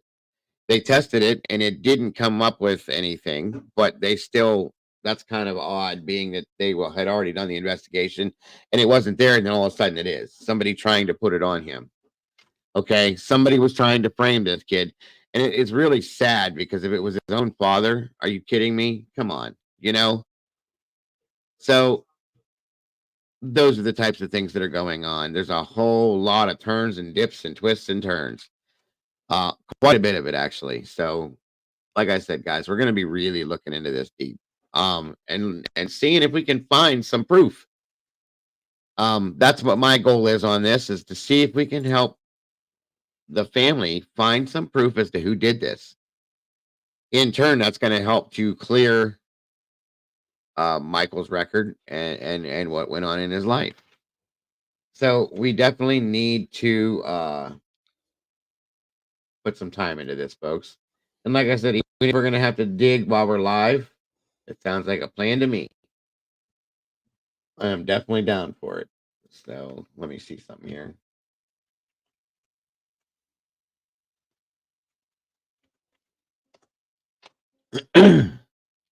One second, guys. Okay, so I'm guessing it looks like we have an active shooter situation. Okay, here we go. Kind of like helped me. They said that was in the building next door. I didn't hear anything. Apparently supposed to be multiple shots, but I heard helicopters. That make me feel better too. And what about yourself? I felt the same exact way. I definitely heard, screaming from next door. I thought it was something, but I think it was just the cops coming That into the student UNLV union. We were located at the student active union, shooter, which yeah. is right next to the BH building, which is where it all went down. But it was just super scary, hearing that. We all, as a class, in the ballroom, we were just so scared. I feel like we should have shut the lights off or something, but we definitely went in the corner, evacuated, and we wanted more. Thank you, Riddler, and I hope to see you back again soon. Take care. Appreciate you But very much. it all happened so quick, and then we see the window and everything as we're leaving, and it was scary. It's really Thank you scary. very much. So during all that time, what's going through your mind when this is happening? Going through my mind, honestly, I was just like, I need to get out of here. I feel like, everyone should just, I didn't want to stay in this classroom. I wanted to just run from it all. And I was just so scared. Something about it was just, my heart was just pounding, everything. But when I saw the window, I was like, wow, this is actually happening. I was really scared, but yeah. Now that you've had a moment to kind of process some of the things, what are your thoughts? How crazy is this situation? What are your thoughts on this? Came out of nowhere. I thought we were in the worst situation possible because there was a ballroom surrounded by glass. That's what I was worried about. But like I said, I didn't hear anything, so that made me feel a little better. But I'm waiting for updates. I haven't heard anything. And I didn't get your name. I'm Cassidy. Yeah. Cassidy, Yeah. last name? Barton. Barton. Yeah. Yeah. All right, so those were some of the interviews that were conducted there by our Fox 5 Las Vegas team. What you are looking at right now is a live look at the podium that is set up outside of the University of Nevada there in Las Vegas. We are talking specifically about the Las Vegas campus, not the one over in Reno. I do want to go over the basic information that we know so far, as in just a few moments, we do expect police to approach this podium right here. Several agencies will be involved in this news conference. Now, Las Vegas police are saying that a suspect was found dead as officers did respond to this active shooter and reports of, quote, multiple victims at the University of Nevada, Las Vegas. The university did say on Twitter the shooter was at the Beam Hall, Frank and Estella building, home of UNLV's Lee Business School, and that police were responding to an additional report of shots fired there at the nearby student union. Las Vegas police posted on X or Twitter that a suspect, quote, has been located and is deceased about 40 minutes after the initial alert was sent out. The university writing, quote, this is not a test. Run, hide, fight in all caps. An Associated Press reporter saw a team of SWAT officers with FBI symbols move as a group onto campus just before 1 p.m., soon after police reported the suspect was dead. University officials on social media urging anyone on campus to continue to shelter in place, saying that this does remain an active investigation. And moments ago, we did see several groups of people that were being escorted off of the campus to safety. Again, we do expect this news conference to get underway any moment now. You can see that podium is up on your screen. I'm going to send it over to Lexi Petrovich. She will be in the hot seat here to follow the latest on this shooting as it has developed.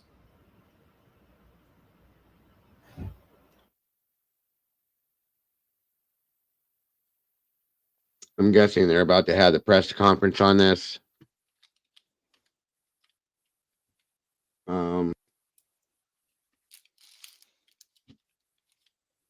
Let me check something real quick, guys, while we're...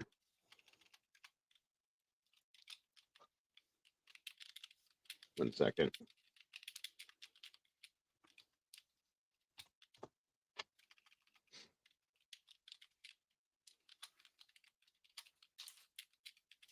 Let's see here. Yeah, no, okay. 1 second.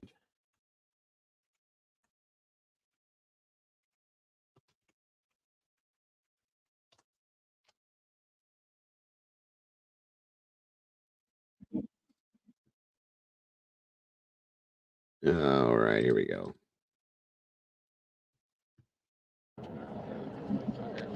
Mic check, mic check. Okay, they got us.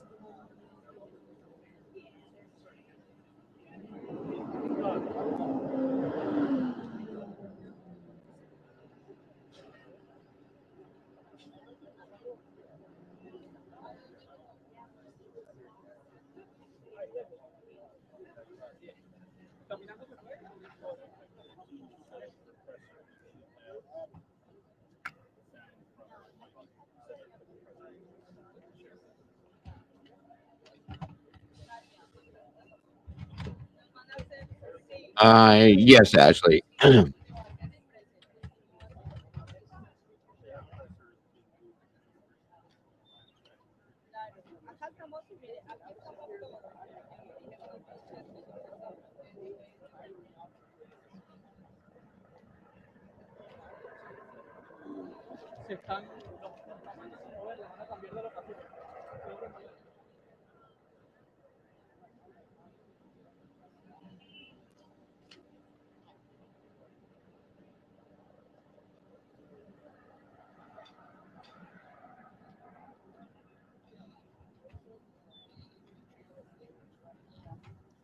It claimed that this was live on the channel, so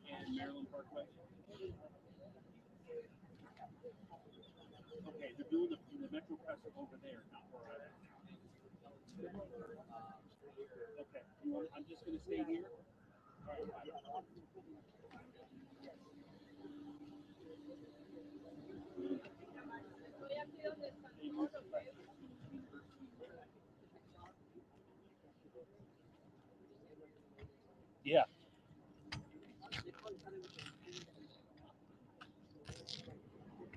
okay, good.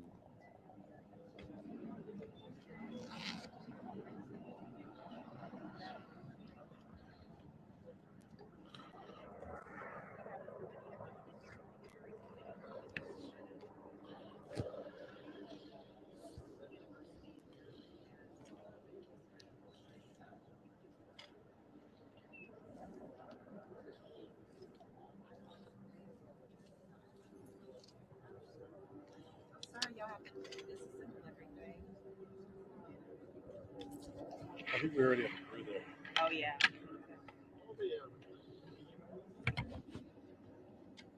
The president just started.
Should be any moment now, folks. Again, guys, thanks for hanging with me. And I do try to bring these things to you guys as soon as I hear about them. And I got 2 messages on my phone, and then I seen a couple people in chat, and then Salty said she was watching it too. So, yes, there's so much of this stuff that happens, you guys. It's unbelievable to me.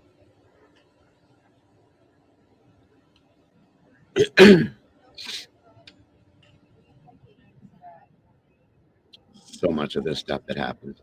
When you call that number or you check the website, the information right now will still be limited, and there won't be any specific information as far as individuals that have been injured or deceased. Sheriff, what's happening on the campus now? I see people leaving. So as you can imagine, the campus is a very large area to cover. Much like we had it in the aftermath of 1 October, there's a lot of additional calls coming in that students hunkered down. They're afraid, they're scared. Our officers are going unit by unit, building by building with the university police and the rest of the police officers, firefighters, EMS, and making sure that we don't have any additional victims and or subjects. So we'll be back with you in the very near future to provide an update. Thank you. Any info on the suspect? Sheriff, I have an update as well. I'm sorry on that website. That's going to be facofsouthernnevada.org. I believe I said .com. That is .org. Thank you, sir.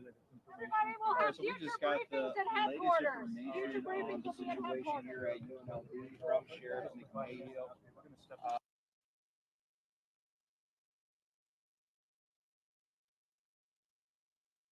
Hey, Carolyn. So that was their update? That was shit. And they cut most of it out, it seems like. Unless that was... No, that would be it.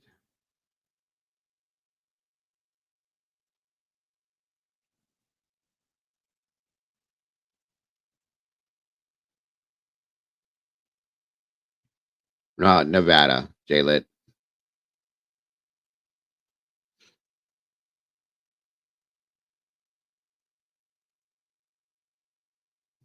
Let me see if I can find a better update than that, guys.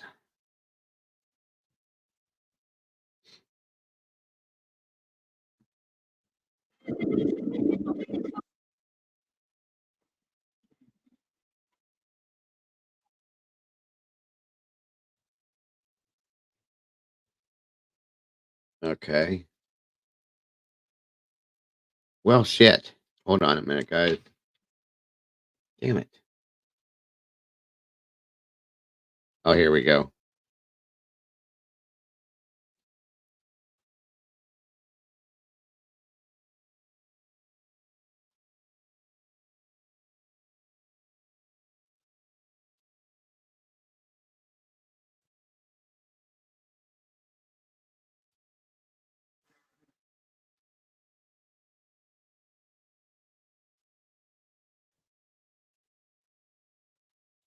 At this point on motive, obviously, and that they don't have an update at this point on victims because victims were transported, trying to get a handle on the total number of victims and don't want to give out false information. They say they will have that information shortly. Let's bring in Alex Stone on what we heard from Sheriff McMahill and his colleagues on the situation there. And Alex, I was struck by the nurse that they're setting up a reunification center for people who are trying to get a hold of loved ones and obviously desperately concerned given what happened on the campus there. Know that they set up these centers and then family members come and they're able to hug and give them a ride because these students probably are not allowed to get their cars out of the parking lot right now, and they've got to get somebody to come pick them up and get them out of there. What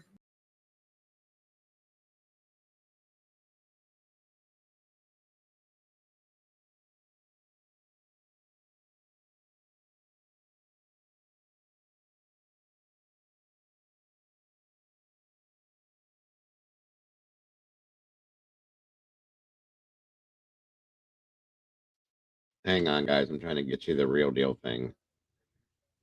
My apologies.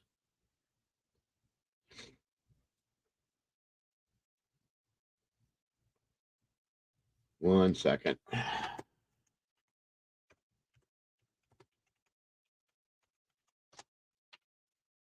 Take care, Moonlit. Thank you for joining us today. I hope to see you soon.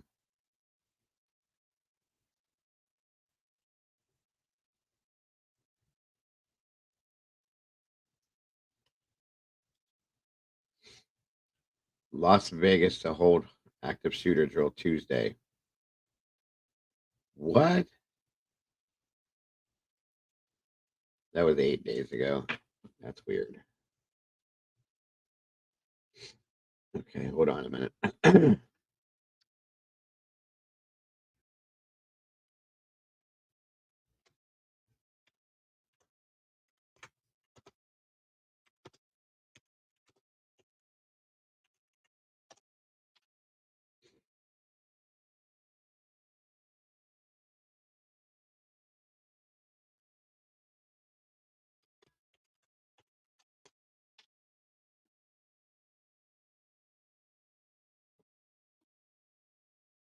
This is so irritating, you guys. Never gives me the right stuff. Okay.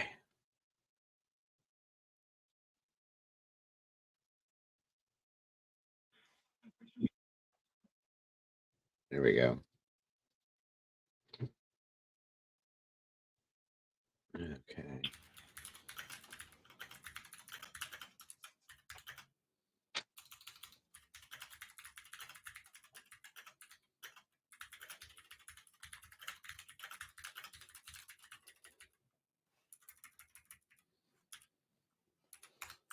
All right, give me a shout if you're hearing updates at Lookner on Twitter, X. And again, police said there was no further threat. They had earlier said a shooter is That's a dead. negative, and as an update, all RTF and extraction teams are staged outside at my location. So Copy, you just have to go all over what RTF we and know. extraction teams at your location, exterior of the Oh, they building. just And posted just a no follow-up further on that, threat. an additional suspect, though supposedly south of your location, that's unconfirmed at this point. Additional suspect You unconfirmed. too, Wendy. at this Thank you for point, joining. said. Copy. Guys, I have an update for you. Here's what the police just posted right now, 3 minutes ago. There is no further threat, no idea about motive. A number of victims have been transported to area hospitals. These details will be available soon. The investigation is active and continuing.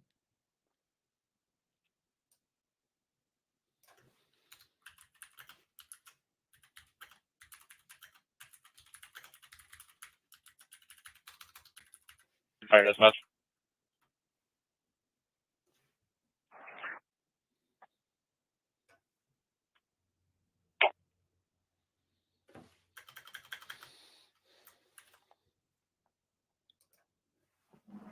Again, no further threat, no idea about motive. Standby. A number of victims have been transported to area hospitals.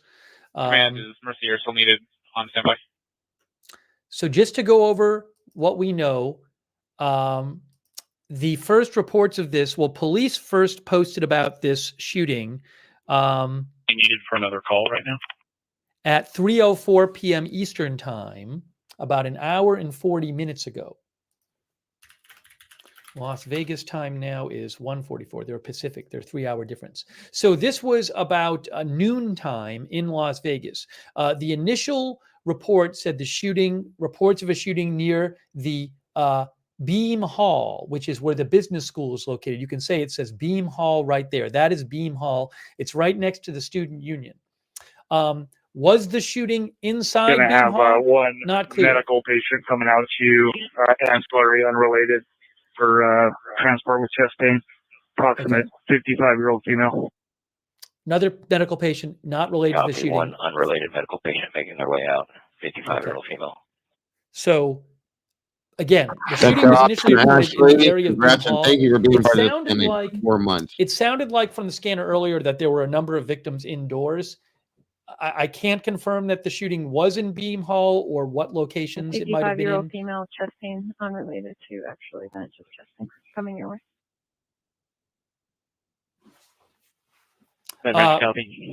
There is no confirmation of a second All right, suspect. Ash. And again, police did say I was told that I got a message to my phone that there was been 28 people wounded. just minutes ago, there is no further threat, which suggests to me that they really don't think there's a second suspect. Given that they just said publicly in a press briefing, and they posted on their social media, no further threat. That suggests that they don't think there's a second suspect. Copy, RTF2 is going to clear the elevators, Beam Hall. Congrats, Kels, and thank you for being part of this community. Don't have for 6 numbers of months. people We shot. appreciate you. Again, they did say on the scanner about 20 minutes ago, 4 victims, code Digital black, 21. which would be fatalities. They've also Digital talked 21, about go ahead. 4 people being injured. I don't know the number of victims. Maybe it's 4 dead and 4 injured. Maybe it's not. That's why I Just hate don't not know having right the right information. I can't believe that it's 28. I can't. Copy, cancel. I want to hear from the source that it's 28 before But we're waiting to hear more from police. We should hear more soon. Depending on how long this incident goes, probably going to need batteries. Anything else you guys could possibly think of? Guys, if you will, please say a little prayer. Copy that. We'll start Everybody working on involved and their on families. logistics. I really appreciate that. Let me see what else I Welcome can to get you. Ken, and what's up, Willie boy? Hang on Good a to see you, brother. Yeah, Moshe Schwartz mentioned that NBC is saying multiple people killed. Moshe Schwartz pointed out that they had posted, NBC had reported that. That would certainly match what we heard on the scanner. UNLV just posted, police have confirmed there is no further threat. Here, guys, look at this. UNLV just posted, police have confirmed there's no further threat. Police ask that you continue to please shelter in place. Police are evacuating buildings one at a time. This remains an active investigation.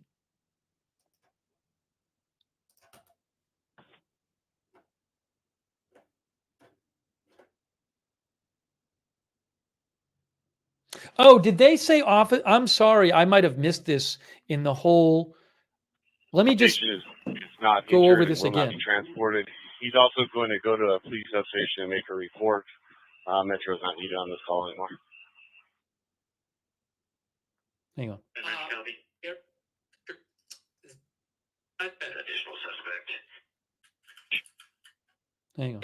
That resources that's coming out to you with the medical patient is going to be Rescue 11. Can you send another unit with medical bags and gurney to replace them, please? 11:53 is what I got.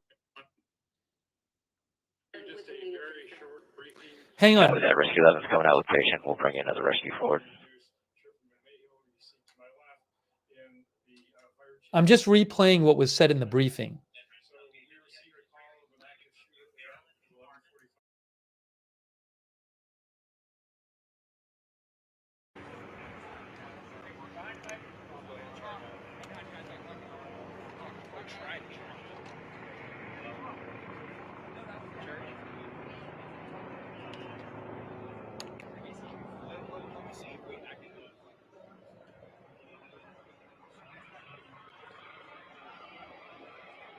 So when you're bringing people out of those rooms, their hands are up.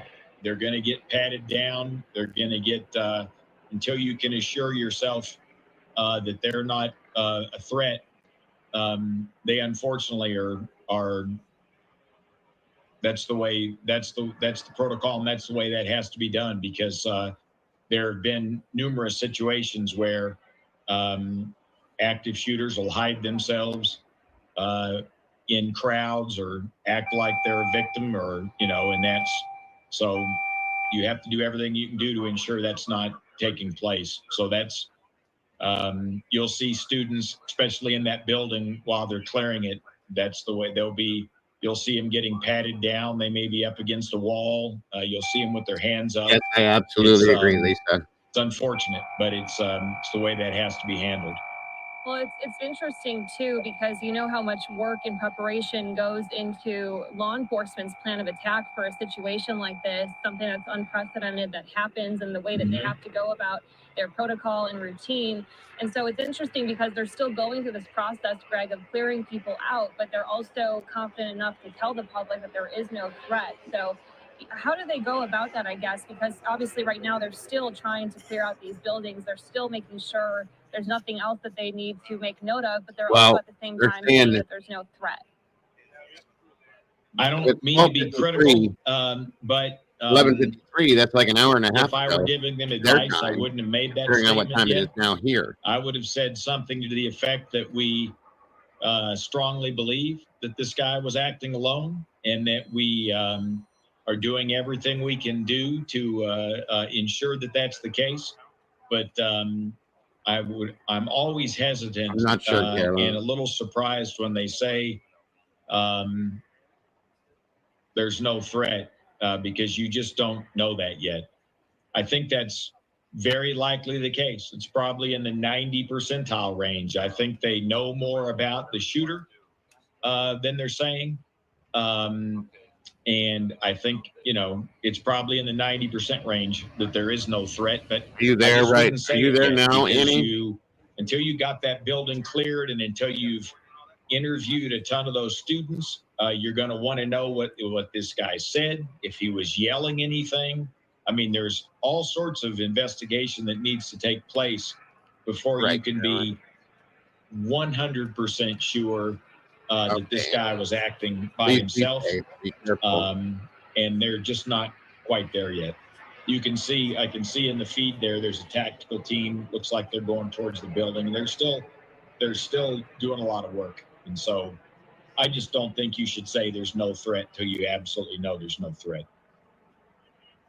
Yeah, and I appreciate you clarifying that too, Greg, because, some of these things we hear all the time as viewers from law enforcement, but we really don't fully understand what that means. And sometimes it could be contradicting, kind of like what you and I just spoke about there. So it really helps to be able to get a better idea from someone like you. Is there anything else that stands out to you so far that you'd like to add about this investigation? I appreciate you pointing out what we're looking at too, because that's also very helpful for us to understand. Yeah, no, again, I think the really the ultimate tragedy of these types of cases is, and I predict that's what we're going to find out here. Most often it's the case that Lisa, she said she could look out her window and mental see it. disturbance with these shooters. It may have something to do with the business school. They usually pick these locations. And this for is a live reason. now, guys, from what I'm seeing. But I can almost assure you there's going to be information that's going to come out that he's said things to friends or family, again, that maybe they didn't take serious, but it's almost always the case that there's some information like that. And if somebody would have just gone to law enforcement and mentioned that he was becoming saying, a daily threatening things or, literally, he'd have been talked to, and either state, local, or federal, whoever got the tip would have got out in front of these types of cases. That's more often than not the situation, and it's always a tragedy because it's, again, some young, innocent people evidently lost their lives today, and that's just a horrible Not as of tragedy. yet. I haven't Yeah, it received it, certainly Carolyn. is. We're getting another statement here from police. I'll pull it up now, saying kind of a recap of what was said in that brief news conference, that there's no further threat, no idea about motive, but that a number of victims have been transported to area hospitals.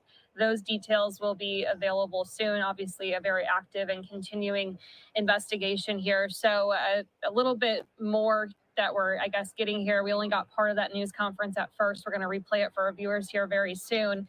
But yeah, that motive is certainly always a big question. And also what you said too, Greg, about the locations that a shooter chooses to, and what the motive behind those select spots might be. There's just so many questions, and I know it's so early for us to be able to really get into all of that until we learn more. Yeah. All right. Well, Greg Rogers here joining us, former FBI agent and federal prosecutor. Greg, as always, thank you so much for your time. We really appreciate it. Oh, it's always my pleasure. Thanks. Great to talk to you. You too. Thanks so much. We'll be in touch soon. All right. And we're going to continue our coverage of this here. We still have a lot more to get to as we follow this. Again, a couple other live pictures that we're following here right now of this very active scene here. Again, no further threat to the public, but there have been a number of victims taken to local hospitals, and we're still waiting on so many other questions right now. But police did feel comfortable enough to come out and tell the public that there is no further threat. Some very important information there. So we're going to continue to keep an eye on those details as they come in here.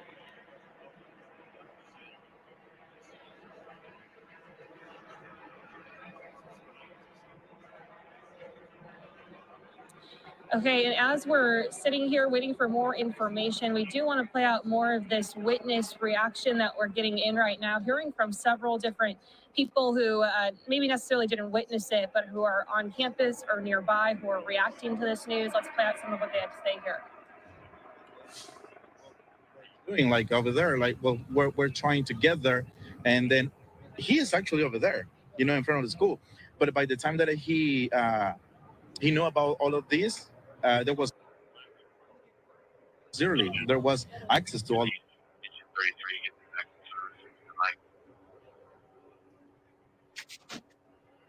of this, but right now it's all locked up, so we don't know anything. How old's your child?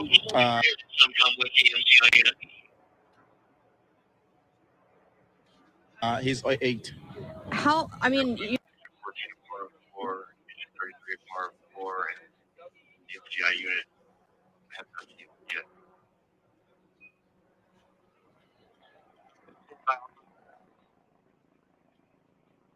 It must have been just sickening feeling to hear that. Of course, Yeah, especially because it is expected now. I'm at Almost the house feeling at less, really and sad. then her mom is, is at work, just trying to get up from there and see, what's going on here. Yeah.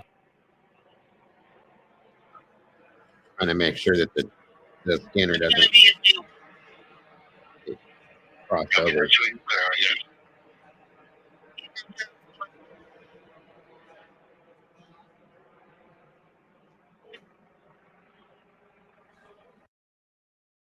Talk to me about those emotions.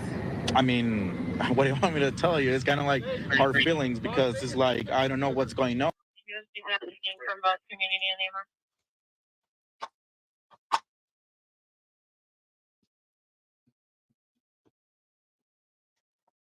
They saying things, but of course this is like in movies. They say, "Yeah, Duncan Building, Student Union, Beam Hall, Rice Hall.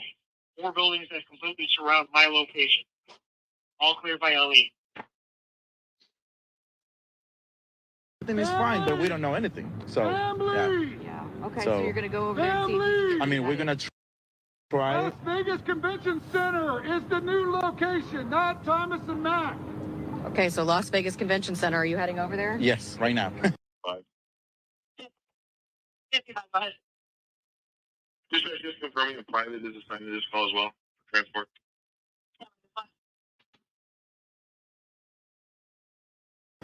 All right. Okay. All right, thank you so very much. for your time. I appreciate it. Thank you, Sherry. Okay. Okay, so that's one of a few people that our Welcome, cameras caught Bianca. up with. Let's continue. Agent 33, you all are released for the incident. Thanks for your help. Agent 33, copy. Thank you. To play out more of this reaction here. To move all to one corner.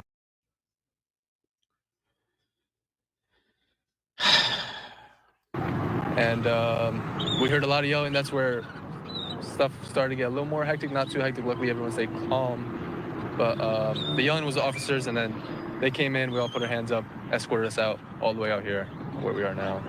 I honestly didn't hear anything. I did see one glass that was shattered, looks like by 2 gunshots. Was there any worry, any concern for you? I mean, what were your feelings? There was a little nervousness, but for some reason, I did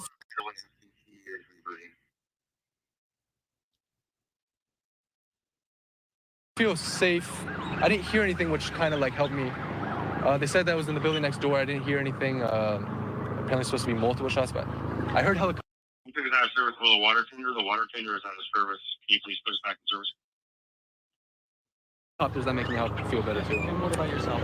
I felt the same exact way. I definitely heard, screaming from next door. I thought it was something, but I think it was just the cops coming into the student union. We were located at the student union, which is right next to the BEH building, which is where it all went down. But it was just super scary, hearing that. We all, as a class, in the ballroom, we were just so scared. I feel like we should have shut the lights off or something, but we definitely went in the corner, evacuated, and we wanted more because we just got these alerts and we were kind of scared. You could be scanning just to be But sure it all in the area, Annie, to it all make happened sure so of quick, and then we see not the window and person, everything as but we're leaving, and you could be scary. right It's really to scary. show the area for So later. during all that time, what's going through your mind when this is happening? Going Or through my there's mind, the sirens, honestly, Annie. I was just like, I need to get out of here. I feel like, everyone should just, I didn't want to stay in this classroom. I wanted to just, run from it all. And I was just so scared.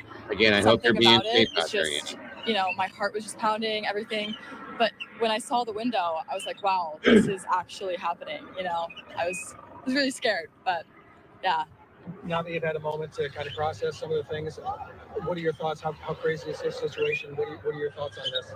Came out of nowhere. I thought we were in the worst situation possible because there was a ballroom surrounded by glass. That's what I was worried about. But like I said, I didn't hear anything, so that made me feel a little better. But I'm waiting for updates. I haven't heard anything. And I didn't get your name. I'm Cassidy. Yeah. Cassidy, last name? Barton. Barton. Yeah. All right, excellent. Yeah. Anything else? All right, we're listening in here to some more witness and people in the area reaction here as they speak on this breaking news that we're following right now. And welcome into live now from Fox. If you're just now joining us, I'm Lexi Petrovich. It is I just have 5 o'clock people in here Eastern, from and we are all all over the place, and it scares me when these things happen because if you guys don't know what's going on around you per se all the time, and we can get on it fast enough, it helps in a sense to bring it to you guys. Do you know what I mean? So, that's why I cover stuff like this, because like I said, I have people all over the world that come in here, and if you guys don't know exactly what's happening and I can bring it to you, that's why I do it. Continuing to follow this breaking news coming to us out of Las Vegas, Nevada, where a suspect is dead and there's been a shooting on the campus of UNLV. We're hearing that there are a number of victims, according to police, that have been taken to area hospitals. Still do not know the conditions or the other details surrounding what happened here. We also are getting more information in as well right now that's coming in through social media. This one just coming down from I have them.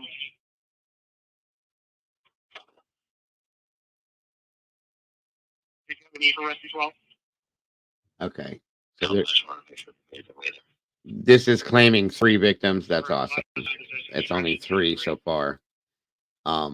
It's awesome that it's only 3, not 28 is the number that was sent to me, because I hope that number, the 3 number, is more realistic than the other number I got. Police from Sheriff Kevin McMahill saying no more threat to the community. The suspect is deceased. Right now, we know there are 3 victims, but an active unknown shooter extent of situation the injuries. That number could change. Nevada. We will update you when we know more. So this is the first time that we're getting an idea of the number of victims in this. At least 3 victims so far in this shooting that they're able to share with us. And it was like but 28, still much more 3. information that is going to follow here. But again, heard from police moments ago. It was a very brief update that we received from law enforcement saying just that. They want the public to know that there's no further threat. They are still handling this on campus. They are still going through different buildings and different classrooms, making sure there is nothing else that they may have missed so far as they try to follow this chain of events that happened since that first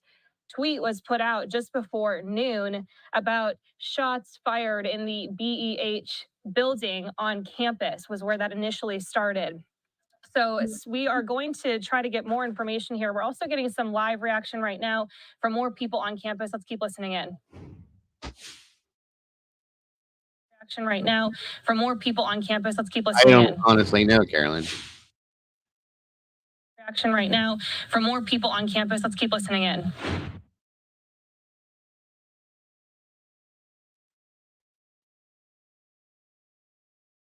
Police are on the scene that just to remain hiding, and then eventually they told us that they would start clearing the buildings, but we were all just in the back, like the costume room. We barricaded the doors and stuff.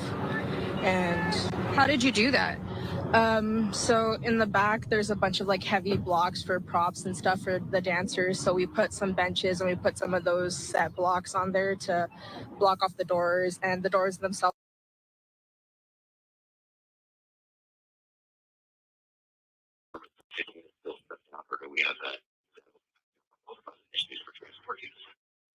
Oh, no worries, Vicky. Brian, I haven't gotten anything back on that yet. I'm sorry. Yeah, that happened about 10 minutes ago. 15 is back up. Brian, I'm sorry to hear that, buddy. I am. I'll be praying for you, bud. I promise you that, sir. also had locks, so we locked down the building, and then eventually when it came time, one of the police officers came in and they just gave us the quick rundown of like how they would evacuate us. And how did they evacuate you guys? They had just a officer come in. He said he was going to check all of us, but that would have taken hours. He eventually was just like, here, Mama Bear. it's okay. We just need to get you guys out of there. Yeah, I gotta hop off here. Appreciate it. It was all focused on our safety and getting us out as fast as possible. Sorry I couldn't be here more. What'd you say? I said sorry I couldn't be here more, but I gotta hop off here. No, it's okay. I'll Maybe probably. Friday. Oh yeah. Well, like I said, I'm probably going to be jumping down off this too, since it's kind of come to an end. But still, thank you for being here today. It was fun. Yep. I appreciate you very much. Yep. No problem. Bye, guys. I'll see you probably Friday. And I'll talk to you soon. Okay. All right, dear. Bye. Bye.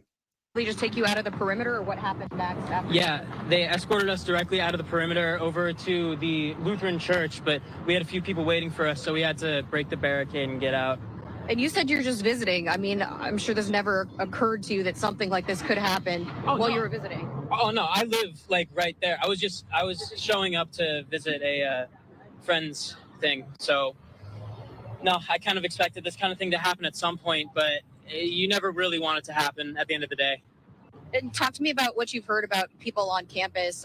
We know that the suspect, the shooter, has been neutralized at this Thank point. you for joining We us, do know Tom that there Boy. are several victims. Talk to me about that. At least as far as I know, there's 25 injured as of right now. It's varying reports between 2 and 3 shooters. All I know is one is dead, one's injured, and one is hiding out at apparently a cowboy place. I guess. We don't really know the numbers at this point. Metro says that all threats have been neutralized, but talk to me about that, knowing that fellow students or teachers, people on campus, that were just going about their day just like you, became victims. Well, today the campus was doing a bunch of relaxation events because it's study week currently. It's study week and we're approaching finals week. So in the area that it happened, they were doing an event and I was there with them this morning, and then we left early to go.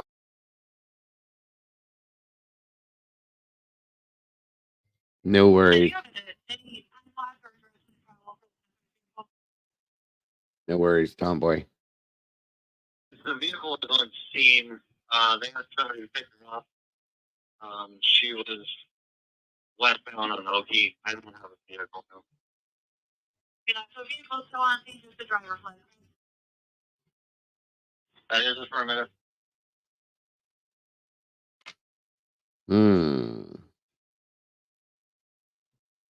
Go to the building that I had class in, and that's when we found out. So I have a picture, I have pictures and stuff from the area, but when I found out what was happening, I just started messaging my old roommate that I had last year. I messaged all of my friends that live on campus to make sure that they were safe, and thankfully they all told me that they got put into buildings and that they were hiding. Some of them were in their rooms and stuff, so everyone that all of my friends on campus are safe as far as I know, and I'm really thankful for that. I'm really glad to hear that everybody that you know is okay, and that you guys are okay. I'm sure that was a super traumatic situation to be hiding that many hours in a cupboard. So thank you for speaking with us. I really appreciate it. Again, we're continuing to following the developing situation.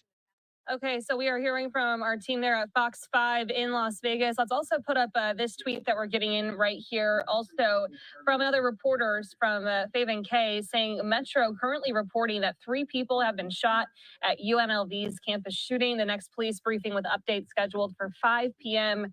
Pacific time. So we will be bringing that to you here live, certainly expecting more details then. We do want to continue on Thank you, Doodle, so very much. This coverage right now, and we want to bring in Bobby McDonald, who is a senior lecturer of criminal justice at the University of New Haven, who's joining us yet again. Right, guys. Bobby, my wife is home. Being that we're at the end of this, if it was still ongoing, I'd stick with it, but we're at the end of it now, so I'm sure a lot of you guys will probably pick it up on your own. But thanks for hanging out today, guys, and listen to these new cases. And keep your fingers crossed and prayers for these people that are enduring what they're enduring right now. Annie, please stay safe wherever you are. And that goes for anybody else that may be there. I love you guys to death, guys. I really do. I appreciate you more than you ever could know. Do me a favor, guys, and please don't forget to love yourselves, to love each other, and don't change a thing about yourselves, because you guys are the absolute most beautiful people. I appreciate you so much, and I will see you all so very soon. Take care, folks. Bye-bye.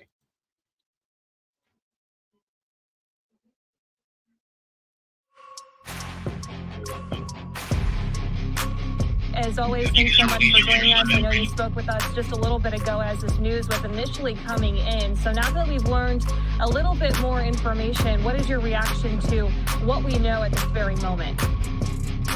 Well, good evening, Lexi. And as you heard on the presser by the local authorities, we got bare bones information. They are not going to be putting out too much at this time. They're making sure that all of their numbers of injured are correct.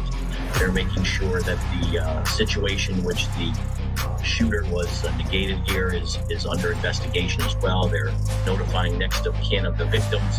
They're making sure that the rest of the campus is safe and making